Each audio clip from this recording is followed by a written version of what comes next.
ஆயுத நேயர்களுக்கு அன்பு வணக்கங்கள். இன்று வேட்புமனு தாக்கலில் இரண்டாவது நாள். செல்வி ஜெயலலிதா, திரு கருணாநிதி, டாக்டர் அன்புமணி உள்ளிட்ட தலைவர்கள் இன்று மனு தாக்கல் செய்வார்கள் என்று எதிர்பார்க்கப்பட்டது. செய்திகள் வந்தது.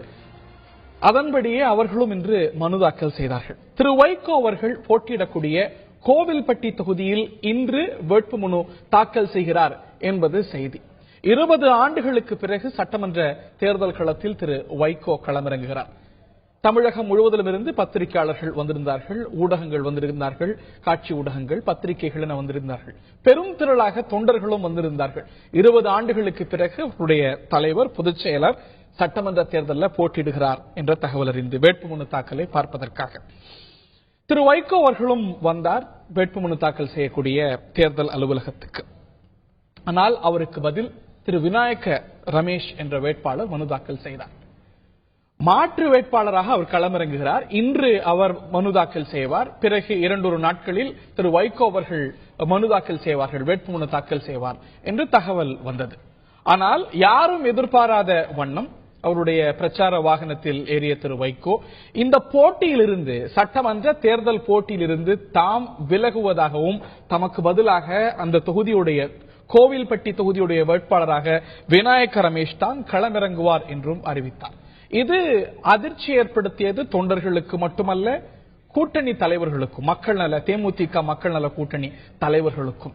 இதற்கான காரணமாக திரு வைகோ அவர்கள் கூறியது, இங்கே சாதி ரீதியாக பிளக்க பார்க்கிறார்கள், திமுக சதி செய்கிறது, இங்கே சாதிய மோதல்களை ஏற்படுத்த பார்க்கிறது, அதன் காரணமாக அதற்கு இடம் கொடுக்க வேண்டாம், சமூக நல்லிணக்கம் தான் முக்கியம் என்ற நோக்கத்தோடு இந்த போட்டியிலிருந்து விலகுகிறேன் என்று திரு வைகோ அவர்கள் அறிவித்திருக்கிறார்.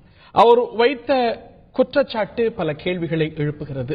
அப்படிப்பட்ட முயற்சிகள் நடக்கின்றனவா? அதற்கான ஆதாரங்கள் என்ன? இந்த ஒரு முடிவை திரு வைகோ அவர்கள் மறுபரிசீலனை செய்ய வேண்டும் என்று சக கூட்டணி தலைவர்கள் கோரிக்கை வைத்திருக்கிறார்கள். திரு வைகோ அந்த முடிவை ஏற்பாரா, அல்ல அவருக்கு பதிலாக களமிறங்குவார் என்று சொல்லக்கூடிய அந்த வேட்பாளர் தான் களமிறங்குவாரா? இந்த முடிவு சறுக்கலாம் அல்ல சாதகம்தானா? ஒரு தலைவர் இந்த களத்துல நீண்ட காலத்துக்கு பிறகு களமிறங்குகிறார் அப்படின்னு மதிமுகவினர் மத்தியில ஒரு உத்வேகம் கூடுதலாக எழுந்தது. அதுல இது தாக்கத்தை ஏற்படுத்துமா? மிகப்பெரிய பிரச்சார பீரங்கி திரு வைகோ. அவர் அந்த தொகுதிக்குள் முடங்காமல் ஒட்டுமொத்த தமிழகத்துக்கும் பிரச்சாரம் செய்யக்கூடிய சூழ்நிலையை இந்த முடிவு எளிமைப்படுத்தியிருக்கிறது. எனில் சாதகமா? மேலும் பல கேள்விகள் எழுகின்றன. கேட்போம், விவாதிப்போம். இந்த நிகழ்ச்சியில் நம்முடைய பங்கேற்கிறார்கள் விடுதலை சிறுத்தைகள் கட்சியுடைய துணை பொதுச் செயலாளர் திரு வன்னியரசு அவர்கள். நிகழ்ச்சிக்கு அவரை அன்போடு வரவேற்கின்றோம். திரு வைகோ அவர்கள் இந்த முடிவை மாற்றிக்கொள்ள வேண்டும் என்பது அவர்களுடைய கோரிக்கை. அதே போல திரு காரை செல்வராஜ், மதிமுகவுடைய மூத்த பிரமுகர், நம்முடைய நிகழ்ச்சியில் இணைகிறார். திரு ரவீந்திரன் துரைசுவாமி, அரசியல் ஆய்வாளர் இணைகிறார். மற்றும் நம்முடைய திராவிட முன்னேற்ற கழகத்துடைய செய்தி தொடர்பாளர் வழக்கறிஞர் சரவணன் அவர்களும் இந்த நிகழ்ச்சியில் நம்முடைய இணைகிறார்கள். முதல் கேள்வி ஆப்வியஸ்லி மதிமுகவுடைய திரு காரை செல்வராஜ் அவர்களுக்கு தான். திமுக கோவில்பட்டி தொகுதியில சாதிய மோதலை ஏற்படுத்த பார்க்கிறது. அதை தவிர்க்கவே ரத்த கலரியெல்லாம் வராம இருக்கணும், இந்த மோதல்கள் நிகழாமல் இருக்கணும் என்ற காரணத்துக்காகவே தான் விலகுவதாக திரு வைகோ அறிவித்திருக்கிறார். இந்த காரணம் ஏற்புடையதா? ஏனென்றால் பல சாதி மக்கள் 234 தொகுதிகளிலும் வாழ்கிறார்கள். இந்த 233 தொகுதிகளை விட்டுவிட்டு ஏன் திமுக இந்த தொகுதியில், அப்படியே உங்களோட கோரிக்கையில நியாயம் இருக்கிறதுனாலும் கூட எல்லா தொகுதியும் விட்டுட்டு கோவில்பட்டி தொகுதியில மட்டும் ஏன் இந்த முயற்சியை செய்யணும்? இது நீண்ட நெடிய போராட்டத்திற்கான கேள்விக்கான பதில்தான்.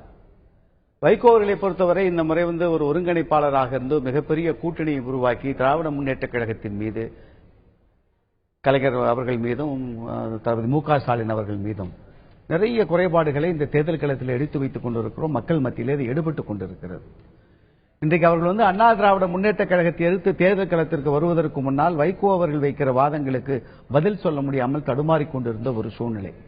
இன்றைக்கு அவங்க தேர்தல் களத்துக்கு வந்ததுக்கு பிறகு திமுக, அண்ணா திமுக என்று அவருடைய தேர்தல் பரப்புரைகள் சுருங்கி போயிருக்கிறதே தவிர, அவர்களுக்கு ஒரு 3வது அணியை உருவாக்கி திமுகவுடைய வெற்றி வாய்ப்பை பதிப்பதற்கு வைகோ தான் மூல காரணம் என்பதில் அது நீண்ட நாளைய பழி. என்றைக்கு அவர் கட்சியினுடைய தலைவராகி விடுவாரோ, தமக்கு பிறகு தன் மகனுக்கு வாய்ப்பு இல்லாமல் போய்விடுமோ என்று கொலைப்படை சுமத்தி அனுப்பினார்களோ, அன்றிலிருந்து 2 பேருக்கு ஒரு பகை தான் மனதிற்குள்ள.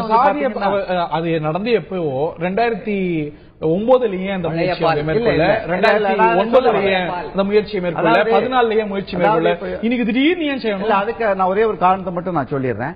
இப்ப கலைஞர் அவர்களை பொறுத்தவரை இப்ப கடந்த மாதம் பொதுக்கூட்டத்தில் பேசுகிற பொழுது வைகோ அவர்கள் சாதியை நோக்கி ஒரு இதை வச்சுட்டாருன்னு சொல்லி ஒரு பேச்சு வந்துச்சு. அவர் மன்னிப்பு கேட்டார். என் உடலெல்லாம் நடுங்கியது, அப்படி அர்த்தம் புரிந்து கொள்ளக்கூடிய அளவிற்கு நான் பேசிவிட்டேன், அதுவே தவறுதான், தாய் இல்லத்தோடு கலைஞர் அவர்கள் ஏற்றுக்கொள்வார்கள் என்று சொன்னவர். அதற்கு பிறகு 100 இடங்களில் அவருடைய கொடும்பாவியை எரித்திருக்கிறார்கள். பாடை கட்டி கொண்டு போய் சிறுநீர் கழித்து எச்சிலை துப்பி செருப்பால் அடித்து வைகோ அவர்களை பாடை கட்டி அவமானப்படுத்தினார்கள். அப்படி அவர்கிட்ட கேட்கும் போது சொன்னாரு, நான் தாயுள்ளத்தோடு என்னுடைய கோரிக்கையை அண்ணன் கலைஞர் அவர்கள் ஏற்றுக்கொள்வார்கள் என்று நினைக்கிறேன் என்று சொன்னார். நிச்சயமாக அந்த கோரிக்கையை கலைஞர் அவர்கள் ஏற்றுக்கொண்டிருப்பார்கள். ஆனால் மு.க. ஸ்டாலின் அவர்களுடைய திட்டமிடுதலின்படிதான் இந்த 100 இடங்களிலும் தொடர்ந்து அந்த குடும்பாவை, நான் எதுக்கு சொல்ல வரேன்னு சொல்லிடுறேன். என்று சொல்லுகிற பொழுது கட்சியினுடைய தலைவர் கலைஞர் அவர்கள் சிலவற்றை ஏற்றுக்கொள்ளக்கூடிய சூழ்நிலை இருந்தது. கட்சியினுடைய கலைஞர் அவர்கள் சில நேரங்களில் எல்லாம் ஒன்றுக்கு ஒன்றாக இருந்தவர்கள், சில நேரங்களில் விட்டுக் கொடுத்து தட்டி கொடுத்து போகக்கூடிய சூழ்நிலை இருந்த காலம் ஒன்று இருந்தது. அந்த சூழ்நிலை இப்பொழுது இல்லை. கலைஞர் கையில் திராவிட முன்னேற்ற கழகம் இல்லை. திராவிட முன்னேற்ற கழகத்துடைய தலைமை என்பது அதனுடைய சென்டர் போர்ஸ் என்பது மாறி இருக்கு. அது மாறி இருக்கலாம். இதனால மாறி இருப்பவர்களும் கூட, மாறி இருந்தாலும் கூட, இந்த ஒரு திரு வைகோ சொல்வது போல திமுக அதிமுக மீது பரபரப்பு குற்றச்சாட்டு, தொடர் குற்றச்சாட்டை வைத்து வருபவர் திரு வைகோ மட்டுமல்ல, திரு விஜயகாந்த் வைத்து வருகிறார். விஜயகாந்த் கூட்டணிக்கு அழைக்கப்பட்டார். திரு திருமாவளவன் வைத்து வருகிறார். திரு திருமாவளவன் போட்டியிடக்கூடிய காட்டுமன்னார் கோயில் சாதி ரீதியா சென்சிட்டிவான தொகுதி. திரு விஜயகாந்த் போட்டியிடக்கூடிய உளுந்தூர்பேட்டை தொகுதி சாதி ரீதியான சென்சிட்டிவான தொகுதி. இதுதான் ஸ்ட்ராட்டஜினா அங்கே எல்லாமே செய்யலாமே. அதை விட்டுட்டு ஏன் கோவில்பட்டியில மட்டும் திமுக? மூல காரணத்தை நான் உங்களுக்கு சொல்றேன். வைகோ அவர்களை சட்டமன்றத்திற்குள் வரவிட்டு விடக்கூடாது என்பது முதல். அது அடுத்த கேள்விக்கான பதில் தான். விஜயகாந்த் கேட்பீங்க, அப்படி இல்ல. அதாவது அவங்களுடைய எதிர்ப்பு என்பது இந்த ஒருங்கிணைப்பாளர் இதெல்லாம் ஒருங்கிணைத்து நமது வெற்றியை சுருக்கி இருப்பவர், கேள்வி குறியாக்கி இருப்பவர், தொடர்ந்து தேர்தல் களத்திலே திராவிட முன்னேற்ற கழகத்தின் மீது பழிகளை கடந்த 50 ஆண்டு கால அந்த அரசியல் சமூகத்திற்கு எதிராக ஆட்சி செய்த திராவிட முன்னேற்ற கழகத்தின் மீது குற்றம் சுமத்தி கொண்டிருக்கிறார் என்ற நிலையில் அவரை குற்றம் சுமத்தி கொண்டிருப்பவர் திரு வைகோ மட்டுமல்ல, அந்த அணியுடைய தலைவராக இருக்கக்கூடிய திரு விஜயகாந்தும் அவருடைய உளுந்தூர்பேட்டை தொகுதியும் கூட சாதி ரீதியா சென்சிட்டிவான தொகுதி தான். ஏன் அங்க எந்த முயற்சியும் நடக்கல? ஏன் அந்த குற்றச்சாட்டு? அந்த கேள்வியை நீங்க ஏன் அங்கே நடக்கல, அங்கேயும் நடக்கலாம், அங்கே இவர்கள் அதற்கான முயற்சிகளில் இருக்கலாம். முதல் முயற்சியாக இது இருக்கலாம். அப்படி எடுத்துங்களேன். தேர்தல் களத்திலே முதல் முயற்சி இதுவாக இருக்கு. முதல்ல என்ன நீங்க பார்க்கணும்னு கேட்டீங்கன்னா, இதற்கான வாய்ப்பு இருக்குன்னா அவர் போட்டியிட்ட விருதுநகர் நாடாளுமன்ற தொகுதியில ஏன் அதற்கான முயற்சி? ஒவ்வொரு களமும் ஒவ்வொரு திசை. இந்த களத்திலே இந்த சூழ்நிலையில் இந்த மாற்றங்கள் நிகழ்ந்து கொண்டிருக்கிறது என்பதை எடுத்துக்கொள்ள வேண்டுமே தவிர கடந்த காலங்களில் ஏன் நடக்கவில்லை? இப்போ ஒன்னே சொல்றேன், ஒரு வேட்பாளர் நடக்கல, இந்த தேர்தலையும் வேற தொகுதியில் வேட்பாளர் எங்கள் அன்பு தலைவர் வைகோ அவர்களுக்கு எதிராக களமிறங்குகிறார். 2 நாட்கள் முன்னால் பத்திரிகையில் அவர் கொடுத்த பேட்டி செய்தி தான். இந்த செய்தியை நான் சொல்லவில்லை. ஒரு வேட்பாளராக களமிறங்குகிறவர், நான் தேவர் சமூகத்தை சார்ந்தவன், என்னுடைய சமூகத்து மக்கள் 70,000 பேர் இந்த தொகுதியிலே இருக்கிறார்கள். வைகோ அவர்களும் அதிமுகவின் சார்பாக நிறுத்தப்பட்டிருக்கிற கடம்பூர் ராஜு அவர்களும் நாயுடு சமூகத்தை சேர்ந்தவர். அவர்களுக்கு 52,000 வாக்குகள் தான் இருக்கிறது.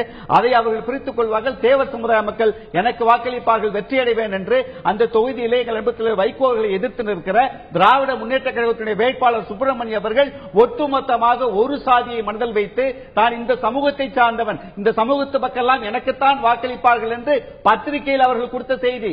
வாசகர் நாங்க புதுசா சொல்லல, வாசகர் பக்கத்திலே அவர் பேட்டியில கொடுத்த செய்தி நான் முன்னே முடிச்சிடறேன். அந்த செய்தி இது ஒரு துவக்கம். நேற்றைக்கு இந்த வடக்கு திட்டம் குளத்திலே போகிற போது இது திட்டமிட்டு திமுகவினால் நடத்தப்பட்ட இதற்கு தான் பதில் கேட்கணும். திமுகவுடைய வேட்பாளர் அவர் சாதி ரீதியா பிளக்க பார்க்கிறார்கள், ஒரு கலவரமான சூழ்நிலையை உருவாக்க பார்க்கிறார்கள் அப்படின்னு அது நிரூபிக்கப்பட வேண்டியது. ஆனா இந்த குற்றச்சாட்டு ஒரு ஸ்பெசிபிக்கான குற்றச்சாட்டு, அதற்கான முகாந்திரத்தை கூட்டலையா திமுகவுடைய வேட்பாளர் சுப்பிரமணியன் 17/4/2016 சத்யபாமா திருமண மண்டபத்தில் கோவில்பட்டியில பேசும்போது, நான் இந்த சமுதாயத்தை சேர்ந்தவன், இந்த சமுதாயத்தில் 70,000க்கு மேற்பட்டவர்கள் இருக்கிறார்கள், வைகோவுடைய சமுதாயத்தில் 50,000 பேருக்கு மேலதான் இருக்கிறாங்க, அதிமுக வேட்பாளரும் வைகோ சமுதாயத்தை சேர்ந்தவங்க தான், வாக்குகள் பிரியும் அந்த சமுதாய வாக்கு, நான் தான் ஜெயிப்பேன் சொன்னாரா இல்லையா? இந்த குற்றச்சாட்டுக்கான முகாந்திரத்தை இது சேர்க்குதா இல்லையா? அதாவது பாத்தீங்க அப்படின்னா இன்றைக்கு வந்து தமிழகத்திலே வந்து பற்றி எறியும் பிரச்சனை அப்படின்னு சொல்லி பாத்தீங்க அப்படின்னா, அதாவது அனைவரின் கவனத்தையும் ஈர்த்து கொண்டிருக்கிற பிரச்சனை, அனைவரும் கவலையோடு உற்று நோக்கி கொண்டிருக்கிற பிரச்சனை என்ன அப்படின்னு பாத்தீங்கன்னா, கரூரில் இருக்கக்கூடிய அந்த அன்புநாதன் என்பவருக்கு சொந்தமான குடவுன்ல இருந்து பல கோடி 100 ரூபாய்கள் வந்து பதுக்கப்பட்டிருக்கிறது. அந்த பல கோடி 100 ரூபாய்களை வந்து எடுத்திருக்காங்க. அதோட விஷயங்கள் போய் கொண்டிருக்கிறது. வருமான வரித்துறை வந்து சோதனை போட்டுக் கொண்டிருக்கிறது. ஒரு நிமிஷம் இது கண்டிப்பாக ஒரு இது இருக்கு. ஏன்னா நான் எக்ஸ்பிளைன் பண்ணும்போது உங்களுக்கே தெரியும். தலைவர் கலைஞர் வந்து அதை பற்றி வந்து ஒரு செல்வி ஜெயலலிதாவிடம் வந்து ஒரு கேள்வியை கேட்கிறார். யார் இந்த அன்புநாதன், இவருக்கும் தமிழக அமைச்சர்களுக்கும் என்ன தொடர்பு அப்படின்னு சொல்லி தலைவர் கலைஞர் கேட்டுக் கொண்டிருக்கிறார். அனைத்து அரசியல் கட்சி தலைவர்களுமே வந்து இதை பத்தி வந்து ஸ்ட்ராங்கா பேசிட்டு இருக்காங்க.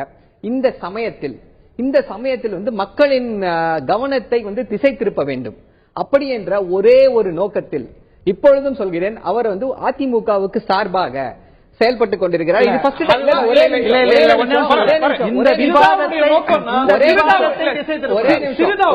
சிறிதாவூர்ல இவ்வளவு கண்டெய்னர் லாரி இருக்கு அப்படின்னு சொன்னவர் முதல்ல சொன்னது திமுக அல்ல, மதிமுகவுடைய பொதுச் செயலாளர். அந்த குற்றச்சாட்டுல எந்த ஆதாரமும் கிடையாது. சும்மா வந்து மக்களை திசை திருப்பதற்காக எப்படி என்றால்,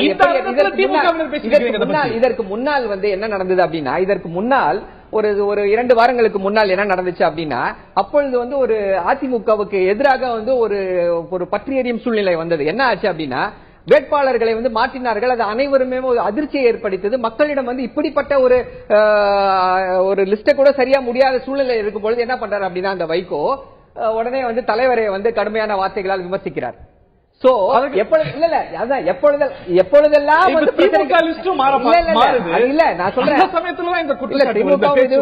அதாவது எப்பொழுதெல்லாம் அதிமுகவிற்கு வந்து ஒரு சங்கடமான சூழ்நிலை நிலவுகிறதோ அப்பொழுதெல்லாம் வந்து இந்த மாதிரி ஒரு டிராமா எந்த சூழ்நிலையில பேசப்பட்டது இந்த பேச்சு? எந்த பேச்சு?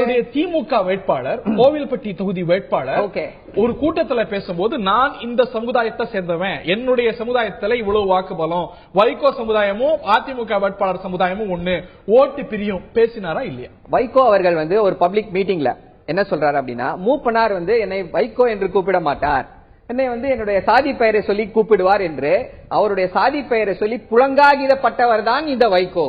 இப்போ வந்து நான் வந்து டெவில் கோட்டிங், அதாவது வந்து எப்படின்னா, டெவில் கோட்டிங் ஸ்கிரிப்சர், அதாவது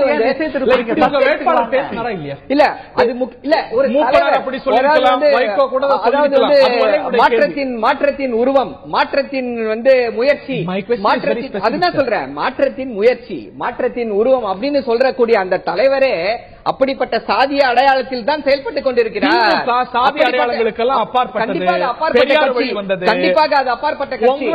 உங்களுடைய வேட்பாளர் திரு சுப்பிரமணியன் திருச்சி கோவில்பட்டியில நடந்த, கோவில்பட்டி சத்யபாமா திருமண மண்டபத்தில் நடந்த கூட்டத்துல இப்படி பேசினாரா இல்லையா? பேசுவது உங்களுக்கு ஏற்புடையதா? கரெக்ட். அதாவது வந்து வைகோ அவர்கள் வந்து என்ன சொல்லிருக்காரு, நான் திருப்பி அதே தான் சொல்றேன். மூப்பான ஒரு பப்ளிக் மீட்டிங்ல இவ்வளவு பெரிய தலைவர் அப்படி பேசலாமா? பேசிருக்காருன்னு வச்சு அவர் பேசிருக்காரா? இவர் பேசிருக்காரு, என்ன டிஃபரன்ஸ் இருக்கு? அவர் பேசிருக்காரு, இவர் பேசிருக்காரு, அப்புறம் என்ன டிஃபரன்ஸ் இருக்கு? ஒரு பெரிய தலைவர், அது எதுக்காக இதை சொல்றேன் அப்படின்னா, இது எல்லாமே வந்து டிராமா. ஏன்னா இன்னைக்கு வந்து இன்னொரு முக்கியமான விஷயம் இதுல இருக்கு. அதாவது வந்து இன்னொரு முக்கியமான விஷயம் பேசிருக்காரங்க உறுதிப்படுத்தணும். இல்ல பேசிருந்தாலும் இது ஜஸ்டிஃபை பண்ணுதா? இல்ல அப்படி கிடையாது. இதுல இன்னொரு முக்கியமான விஷயமும் இருக்கு. அதாவது எப்படி அப்படின்னா, திரு வைகோ அவர்கள் வந்து இன்னைக்கு வந்து தலைவர் கலைஞர் அவர்கள் வந்து அவருடைய வேட்புமனுவை தாக்கல் செஞ்சிருக்காங்க. செல்வி ஜெயலலிதா அவர்கள் வந்து அவருடைய வேட்புமனுவை தாக்கல் செஞ்சிருக்காங்க. கடந்த 20 நாட்களாக வந்து அவருடைய பேர் எதுலையுமே அடிபடவில்லை. சோ இன்னைக்கு வந்து அவருடைய பேர் அடிபட வேண்டும். தாக்கல் எல்லாரும் செய்வதை செய்தால் பேர் வெளியே வராது, எல்லாரும் செய்யாததை செய்தால் பேர் வெளியே வரும். அந்த ஒரே காரணத்திற்காக தான் இந்த வேட்புமனு டிராமா நடந்திருக்கு. ஏன் இந்த டிராமா அப்படின்னா, அதாவது வந்து முக்கியமான நுட்பமான விஷயம் இதுல என்ன அப்படின்னு சொல்லி பார்த்தோம் அப்படின்னா, அதாவது வந்து இந்த முயற்சி, இந்த முடிவு வந்து அப்பொழுது எடுக்கப்பட்ட ஸ்பான்டேனியஸ் டெசிஷன் கிடையாது. இது வந்து ஆழ்ந்து ஆராயப்பட்டு, இதுக்கு முன்னாடி அந்த விநாயக் ரமேஷ் அப்படின்றவரை வந்து தயார் செய்யணும்னா அவங்களுக்கு வந்து அந்த ஓட்டர் லிஸ்ட், ஓட்டர் எக்ஸ்ட்ராக்ட் எடுக்கணும். ஒருவேளை மாற்று வேட்பாளர்னா எப்படின்னா, மாற்று வேட்பாளர் அந்த ஆல்டர்னேட்டிவ் கேண்டிடேட், சப்ஸ்டிடியூட் கேண்டிடேட் சரியான சொற்பதம், பி ஃபார்ம் அப்படின்றதுல வந்து சப்ஸ்டிடியூட் கேண்டிடேட் பேர் எழுதுவாங்க. ஆனா இப்போ நீங்க இன்னொரு கேண்டிடேட் போடணும் அப்படின்னா உங்களுக்கு தனி செட் ஆஃப் ஃபார்ம்ஸ் ரெடி பண்ணணும். அதை வந்து ஒரு நாளில் ரெடி செய்ய முடியாது, அஃபிடவிட்ஸ் ரெடி பண்ணணும். இதை ஒரு நாளில் செய்ய முடியாது. ஒரு நிமிஷம் நான் முடிச்சிடுறேன். ஒரு நாளில் ரெடி செய்ய முடியாது. சோ இது வந்து 3 நாட்களாக திட்டமிட்டு, அதாவது வந்து இது வந்து இதுல இல்ல இது எப்படின்னா இதுல திமுக காங்கிரஸ் கூட்டணியுடைய வேட்பாளர் இஷ்யூ வந்து இப்போ வந்து நம்ம வந்து மாற்று வேட்பாளர் கூடிய வந்து வைகோ அவர்கள் ஏன் இந்த டிராமாவை செஞ்சாங்கன்றத பத்தி பேசிட்டு இருக்கோம். சோ இது வந்து ஒரு திட்டமிட்ட நாடகம். அதாவது இதுல என்ன மிகவும் வருத்தப்படக்கூடிய விஷயம் அப்படின்னா, அந்த தொகுதியை வந்து கம்யூனிஸ்ட் பார்ட்டி ஆஃப் இந்தியா எங்க அவர்கள் 2 முறை ஜெயித்த தொகுதி, அவர்கள் வந்து அந்த தொகுதியை கேட்கிறாங்க. அந்த தொகுதியை வந்து அவர்களிடம் வந்து சண்டை போட்டு வாங்கியவர், நான் போட்டியிட போகிறேன் என்று கூறி வாங்கியவர் திரு வைகோ அவர்களை, அதாவது இது மிகவும் வருத்தப்படக்கூடியவர்கள், வேதனைப்படக்கூடியவர்கள் யாருன்னு பார்த்தா இந்த மக்கள் நல கூட்டணியில் இருக்க மற்ற தலைவர்கள் தான். வந்து இவரை நம்பி வந்து பாவம் இந்த மாதிரி நற்றாற்றில் விடப்பட்டிருக்கிறார்கள். அவர் தான் வந்து விவாதத்துக்குள்ளே வரல, நீங்க அவர் தான் வேட்பாளரா களமிறங்கணும் அப்படின்னு அவருடைய முடிவை மறுபரிசீலனை தான் செய்ய சொல்றாங்க மார்க்சிஸ்ட் இந்திய கம்யூனிஸ்ட் கட்சியுடைய தலைவர்கள். நான் திரு ரவீந்திரன் அவர்கள்ட்ட கேட்க வரும்போது, சாதி கலவரம் வரும், அதனால போட்டியிலிருந்து விலகிறேன் அப்படிங்கிற அவருடைய காரணம் உங்களுக்கு ஏற்புடையதாப்படுதா? 100க்கு 100 ஏற்புடையதே அல்ல. ஒரு தலைவர் வந்து இதெல்லாம் ஒரு காரணமா சொல்லி போட்டியிலிருந்து விலகவே கூடாது. நம்ம ஏற்கனவே ஒரு வாரத்துக்கு முன்னாடி நடந்த விவாதத்தில் பதிவு பண்ணோம். வைகோ அந்த பகுதியில் அனைத்து தரப்பு மக்களின் நன்மதிப்பை பெற்றவர், அனைத்து தரப்பு மக்களுக்காக போராடியவர் நாம பதிவு பண்ணோம். காரை செல்வராஜ் தான் அதுல கலந்துகிட்டாரு. அப்படிப்பட்ட வைகோ வந்து ஒரு சிறு விஷயத்துக்காக எமோஷனல் ஆகி இது போட்டியிலிருந்து விலகிறேன் என்று சொல்வது வந்து ஏற்றுக்கொள்ளத்தக்கதல்ல. இதுல என்ன நடந்ததுன்னா, அந்த தொகுதியில வந்து 2011ஆம் ஆண்டு மாணிக்கராஜன் ஒரு யூனியன் சேர்மன், தேவர் சிவப்பை சேர்ந்தவர், அதிமுக வேட்பாளர் வருவாருங்கிற எதிர்பார்ப்பு எல்லாத்துக்குமே இருந்தது. ஆனா கடைசி நேரத்தில் வந்து அதிமுக தலைமை வந்து நாயுடு வகுப்பை சேர்ந்த ஒருத்தரை வேட்பாளரை நிறுத்தினார்கள். மீண்டும் அந்த சிட்டிங் எம்எல்ஏ தான் இப்ப வேட்பாளர் ஆயிருக்காப்ல. இந்த சூழ்நிலையில சுப்பிரமணியங்கிறவர் வந்து தூத்துக்குடி மாவட்ட செயலாளரோட ஒரு தீவிர ஆதரவாளர், கழுகுமலை பேரூராட்சி தலைவராக இருந்தவர், அங்க சில மக்கள் பணிகளையும் அனைத்து தரப்புக்கும் அவரும் செய்தவர் தான். அந்த சூழ்நிலை அவர் வந்து வேட்பாளர் ஆகிறாரு. இவர் வேட்பாளராக பின்னணி வந்து எனக்கு தெரிந்தவரை அந்த லோக்கல் பொலிட்டிக்ஸ் தான். மேல உள்ள நாயுடு சமுதாயத்தை சேர்ந்தவர் ஒருத்தர் வந்து அரசியல் முக்கியத்துவம் பெற்று வந்துடக்கூடாது என்ற அடிப்படையிலும் அந்த பெரும்பான்மை மறவர் சமுதாயத்தின் வாக்குகளை சுட்டிக்காட்டி அந்த மாவட்ட செயலாளர், திமுக மாவட்ட செயலாளர்களுக்கு வந்து அதிமுக மாறில ஒரு பெரிய அளவில் சேர்க்குன்னு நமக்கு எல்லாருக்குமே தெரிஞ்சது. அவர் வந்து தன்னோட ஆதரவாளர் அந்த கேண்டிடேட்டா கொண்டாடுறாரு. அவருக்கு வெற்றி பெறணும். வெற்றி பெறதுக்கு அவர் என்ன பாக்குறாரு, 2 நாயுடு வேட்பாளர் நிற்கும் போது வந்து மறவர்கள் இங்க இருக்கிறாங்கிறத அவர், தேவர்கள் இங்க இருக்காங்கிறத அவர் முன்னிலைப்படுத்தத்தான் செய்வாரு. அரசியல் எல்லாருமே ஜாதியை பயன்படுத்தக்கூடியதான், யார் தான் ஜாதியை பயன்படுத்தல. அப்படி இருக்கும்போது அவர் என்ன கருதுறாரு, தனக்கு திமுகவுக்கு வந்து ஸ்ட்ரக்சர் வைஸ் அந்த தொகுதி வந்து சுமாரான தொகுதி தான். அப்ப இந்த பேக்கிங் தனக்கு முழுமையாக கிடைச்சதுன்னா கூட்டணியில் இருக்கக்கூடிய புதிய தமிழக வாக்குகள், திமுக வாக்குகள் எல்லாம் சேர்ந்து கிடைக்குங்கிறத வந்து பண்றாரு. அது மட்டுமல்ல, அங்க உள்ள கோயில்பட்டில் கொஞ்சம் ஜாதி அமைப்புகளுமே கொஞ்சம் பலமானதான். ஐயா மதிப்புக்குரிய பாரிராஜா போன்றவர்கள் அந்த அமைப்புல கலந்துக்கிடுவாங்க. சோ அவங்களும் வந்து சுப்பிரமணியத்துக்கு ஆதரிக்கணும், இந்த தொகுதி வந்து நாம பெரும்பான்மை இருக்கக்கூடிய நாம சமூக நீதி அடிப்படையில் வரணுங்கிற ஒரு எண்ணம் வருது. இதோட தாக்கத்தின் வெளிப்பாடு தான் அந்த 7 பேர் வைக்க வரும்போது இது பண்ணாங்க இல்லையா, அதுல 3 பேர் திமுக காரங்க தான். ஆனா இந்த சமுதாயத்திலும் வைகோவுக்கு பெரும்பான்மை ஆதரவு இருக்குது, கூட்டணி கட்சிகளுக்கு சிபிஎம்முக்கு ஆதரவு இருக்குது, குறிப்பிடத்தக்க ஆதரவு இருக்குது. அப்போ இப்படிப்பட்ட ஒரு சூழ்நிலையில இதுக்கெல்லாம் ஒரு தலைவர் போனா நம்ம என்ன அரசியல் கட்சி நடத்துறோமா, சுத்த சமய சன்மார்க்க சங்கம் நடத்துறோமா? அரசியல் கட்சிக்கு கடமை வந்து இப்படி ஒரு பிரச்சனை வந்ததுன்னா அதை சமாதானப்படுத்தி கலவரம் வராம பாத்துக்க வேண்டியதான் ஒரு அரசியல் கட்சி. நான் இவர்கிட்ட கேட்கிறேன், திருமாவளவன் இப்படி ஒரு இது வந்தா நான் இல்லன்னு பண்ணிடுவாங்களா, அப்படி பண்ணுனா பல சிக்கல்களை பல தேர்தல் களத்துல நீங்க சந்திச்சிருப்பீங்க. அதற்காக அந்த ஒரு பிரச்சனை வருது, அதற்கான காரணிகள் இருக்குன்னு விலகுவது தீர்வுங்கிறதுங்களா? இல்ல முதல்ல என்னன்னா, வைகோ அவர்கள் அண்ணன் வைகோ அவர்கள் வந்து அவர் வந்து பொன்விழா கொண்டாடுற நேரம் இது. தன்னுடைய அரசியல் வாழ்க்கை 50 ஆண்டுகள் வந்து இந்த தமிழ் மண்ணுக்காக தமிழர்களுக்காக அர்ப்பணித்த ஒரு மாபெரும் தலைவர், மகத்தான தலைவர். அவர் அரசியல் வாழ்க்கையில் இதுவரை வந்து ஒரு குற்றச்சாட்டு கூட சொல்ல முடியாத ஒரு தலைவர், அப்பழுக்கற்ற தலைவர். இன்னும் கூடுதலா சொன்னா அவர் ஒரு போராளி தலைவராகத்தான் நாங்கெல்லாம் எங்க விடுதலை சிறுத்தையில இருந்தா கூட வந்து அவர் வந்து தூரமா இருந்து அவர் வந்து நாங்க வந்து மதிக்கக்கூடிய இடத்துல நாங்க இருக்கிறோம். இதுவரை அவரால் எந்த இடத்துலயும் ஒரு கலவரம் வந்துருச்சு, இல்ல ஒரு முரண்பாடான ஒரு 2 சமுதாயத்துக்கு இடையில பிரச்சனை வந்துச்சு அப்படின்னு எங்கேயுமே சொல்ல முடியாது. யாருமே சொல்ல முடியாது. அவரு தமிழகத்துல முதல்ல பூலித்தேவன் சிலையை வந்து கொண்டு வந்தது அவர்தான். முதல்ல அவர் வந்து அந்த சிலையை வடிவமைச்சு அதுக்கு வந்து போராடின ஒரு தலைவர் அவரு. அதே மாதிரி இந்த பிரச்சனை அதுல வந்து அந்த கிரெடென்ஷியல்ஸ் இல்ல இந்த நிகழ்ச்சியில கலந்து கொண்டு யாரும் என்ன சொல்ல வர அரசியல் தளத்துல யாரும் கேள்வி எழுப்பல. இல்ல இது என்ன சொல்ல வரேன்னா ஒரு சாதி ரீதியான ஒரு சென்சிட்டிவிட்டி இல்ல அத சொல்ல வந்து அப்படிப்பட்ட அப்படிங்கிறது தீர்வு. அப்படிப்பட்ட ஒரு தலைவர் மீது இன்றைக்கு வந்து இவர் ஒரு குற்றச்சாட்டு சொல்லியிருக்கிறாரு அப்படின்னா நீங்க சாதாரண விஷயம் இல்ல. இன்னைக்கு வந்து உளவுத்துறை அதை வந்து இன்னைக்கு வந்து ஆய்வு பண்ணிட்டு இருக்காங்க. என்ன பின்னணியில் அவர் சொல்லியிருக்கிறாரு அப்படிங்கிறது சாதாரண அந்த குற்றச்சாட்டு நீங்க வந்து போற போக்குல அவர் சொல்லல. ஒரு தேர்தல் களத்திலிருந்து ஒருத்தர் வந்து வெளியேறன்னு சொன்னா அதுக்கு பின்னணியில் இருக்க தன்னால் இந்த தொகுதியில் இந்த பகுதியில் ஒரு சாதி கலவரம் உருவாகிவிடக் கூட தன்னால் அதுதான் முக்கியம். நீங்க சுமக்காத குற்றச்சாட்டா இல்ல அதுதான் என்னன்னா அந்த சமயங்கள்லாம் நீங்க விலகியது இல்ல ஒரு சமூக மேல குற்றச்சாட்டு கேளுங்க. நாங்க வந்து ஒரு ஒடுக்குமுறைக்கு உள்ளான அடக்குமுறைக்கு உள்ளான ஒரு சமுதாயத்திலிருந்து நாங்க வெளியில வர்றோம். எங்களையும் நீங்க அவங்கள ஒப்பிட முடியாது. அவங்களுக்கு சாதிய ஒடுக்குமுறை இல்ல, எங்களுக்கு சாதிய ஒடுக்குமுறை. அதைத்தான் சொல்ல வந்தேன். நாங்க வந்து சாதிய ஒடுக்குமுறையிலிருந்து போராட்டத்திலிருந்து போர்க்களத்திலிருந்து நாங்க வெளியில வந்தவங்க. ஆனா அவர் அந்த சாதிய ஒடுக்குமுறையிலிருந்து வரல. நீங்க திரு வைகோ போர்க்குணத்துக்கு அப்படிப்பட்டவர் அந்த ஒரு சென்சிட்டிவிட்டியை சமாளித்து அந்த களத்தை வெற்றிகரமா மாற்றணுமா இந்த போட்டியில இருந்து விலகணுமா? நீங்க ரொம்ப எனக்கு ஒரு 5 நிமிஷம் வாய்ப்பு கொடுத்தீங்க, நான் தெளிவா சொல்ல விரும்புறேன். 5 நிமிஷம் ஏன்னா இன்னைக்கு தலைவர் திருமாவளவன் அவர்கள் இன்றைக்கும் வந்து மதிக்கக்கூடிய இடத்துல வந்து நாங்க வச்சு எப்படி பாக்குறோம் அதுபோல அண்ணன் வைகோவை நாங்க பாக்குறோம். என்ன காரணம்னா இந்த சமூக நல்லிணக்கத்துல வந்து மிக தெளிவாக வந்து அவருடைய கொள்கை வந்து தொலைநோக்கு பார்வையோட இருக்கு. அந்த இடத்துல இருந்து அவர் என்ன பாக்குறாரு, நம்மளால இந்த பொதுவா வந்து நீங்க வந்து கேக்குறீங்க இந்த பகுதியில ஏன் உளுந்தூர்பேட்டை பகுதியிலயா இல்ல அந்த பகுதியில ஏன் கலவரம் வரல, கலவரம் வர்றதுக்கான சூழலையா இல்ல அப்படிங்கறத நீங்க கேள்வி எழுப்புறீங்க. தென் மாவட்டம்ங்கிறது வந்து லேஸ் அப்படி சொன்னாலே பத்திக்கிற ஒரு பகுதி. நீங்க மாவட்டத்துல எவ்வளவு இருக்கு, ஆனா இதை விட கூடுதலான இடம் அந்த இடம். நான் தென் மாவட்டத்துக்காரங்கிறதுனால எனக்கு தெரியும். சின்ன கயிறு கட்டினதுல இருந்து ஸ்கூல்ல இருந்து ஆரம்பிக்கிற பிரச்சனை இருந்து எனக்கு நல்லா தெரியும். இன்னைக்கு வந்து என்னன்னா முதல் நாள் அவர் வந்து அந்த சர்ச்சைக்கு உட்பட்டவர் அப்படின்னு சர்ச்சைக்கு அப்பாற்பட்டவர் நீங்களே தான் சொல்றீங்க. முயற்சி ஒரு சதி இருக்கு. இல்ல இந்த சதியை விசாரிக்க வேண்டும். இன்றைக்கு வந்து இந்த சதி இந்த பின்னணியில் ஒரு பெரிய சதி இருக்கு. இதுல அவர் சொல்றாரு திமுக மீது ஒரு குற்றச்சாட்டு சொல்றாரு. நம்ம வந்து மரியாதைக்குரிய சரவணன் வந்து சம்பந்தம் இல்லாம ஏதோ சம்பந்தம் இல்லாம பேசுறாரு. என்ன இதுல உண்மையிலே ஒரு சமூக பின்னணியில சமூகத்துக்கு இடையில பெரிய முரண்பாடு இருக்கு. ஒரு கலவரம் வரப்போதுன்னா அந்த கலவரத்தை விசாரிக்கிறதுங்கிறது உண்மை. தன்னால இந்த பகுதியில வந்து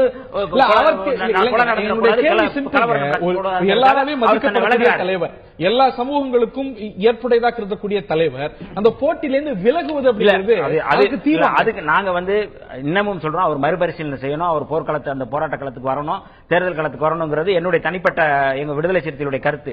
என்னுடைய ஒரே ஒரு கேள்வி என்னன்னா இன்னைக்கு தமிழகத்தில் இருக்கிற இந்த அரசியல் இந்த சிலை அரசியல் பத்தி நான் இந்த விவாதத்துக்குள்ள கொண்டு வரணும்னு விரும்புறேன். நீங்க இன்னைக்கு வந்து இந்தியாவில் தமிழகத்தில் அதிகமாக வந்து சிலையை அவமதிக்கிற ஒரு மோசமான ஒரு செயல் நடந்துட்டு இருக்கு. அதுக்கு புரட்சியாளர் அம்பேத்கர் சிலை தொடர்ச்சியாக அவமதிக்கப்படுகிற ஒரு இருங்க நான் சொல்ல வந்துறேன். அது நடந்துகிட்டு இருக்கு. இன்னைக்கு சிலை அவமதிக்கிற அதுக்காக போராட்டம் நடத்துறோம். ஆனால் ஒரு தலைவருடைய சிலைக்கு மாலை போடக்கூடாதுங்கிற ஒரு போராட்டம் எந்த லாஜிக்ல இருக்கு அப்படின்னு கேட்கிறேன்.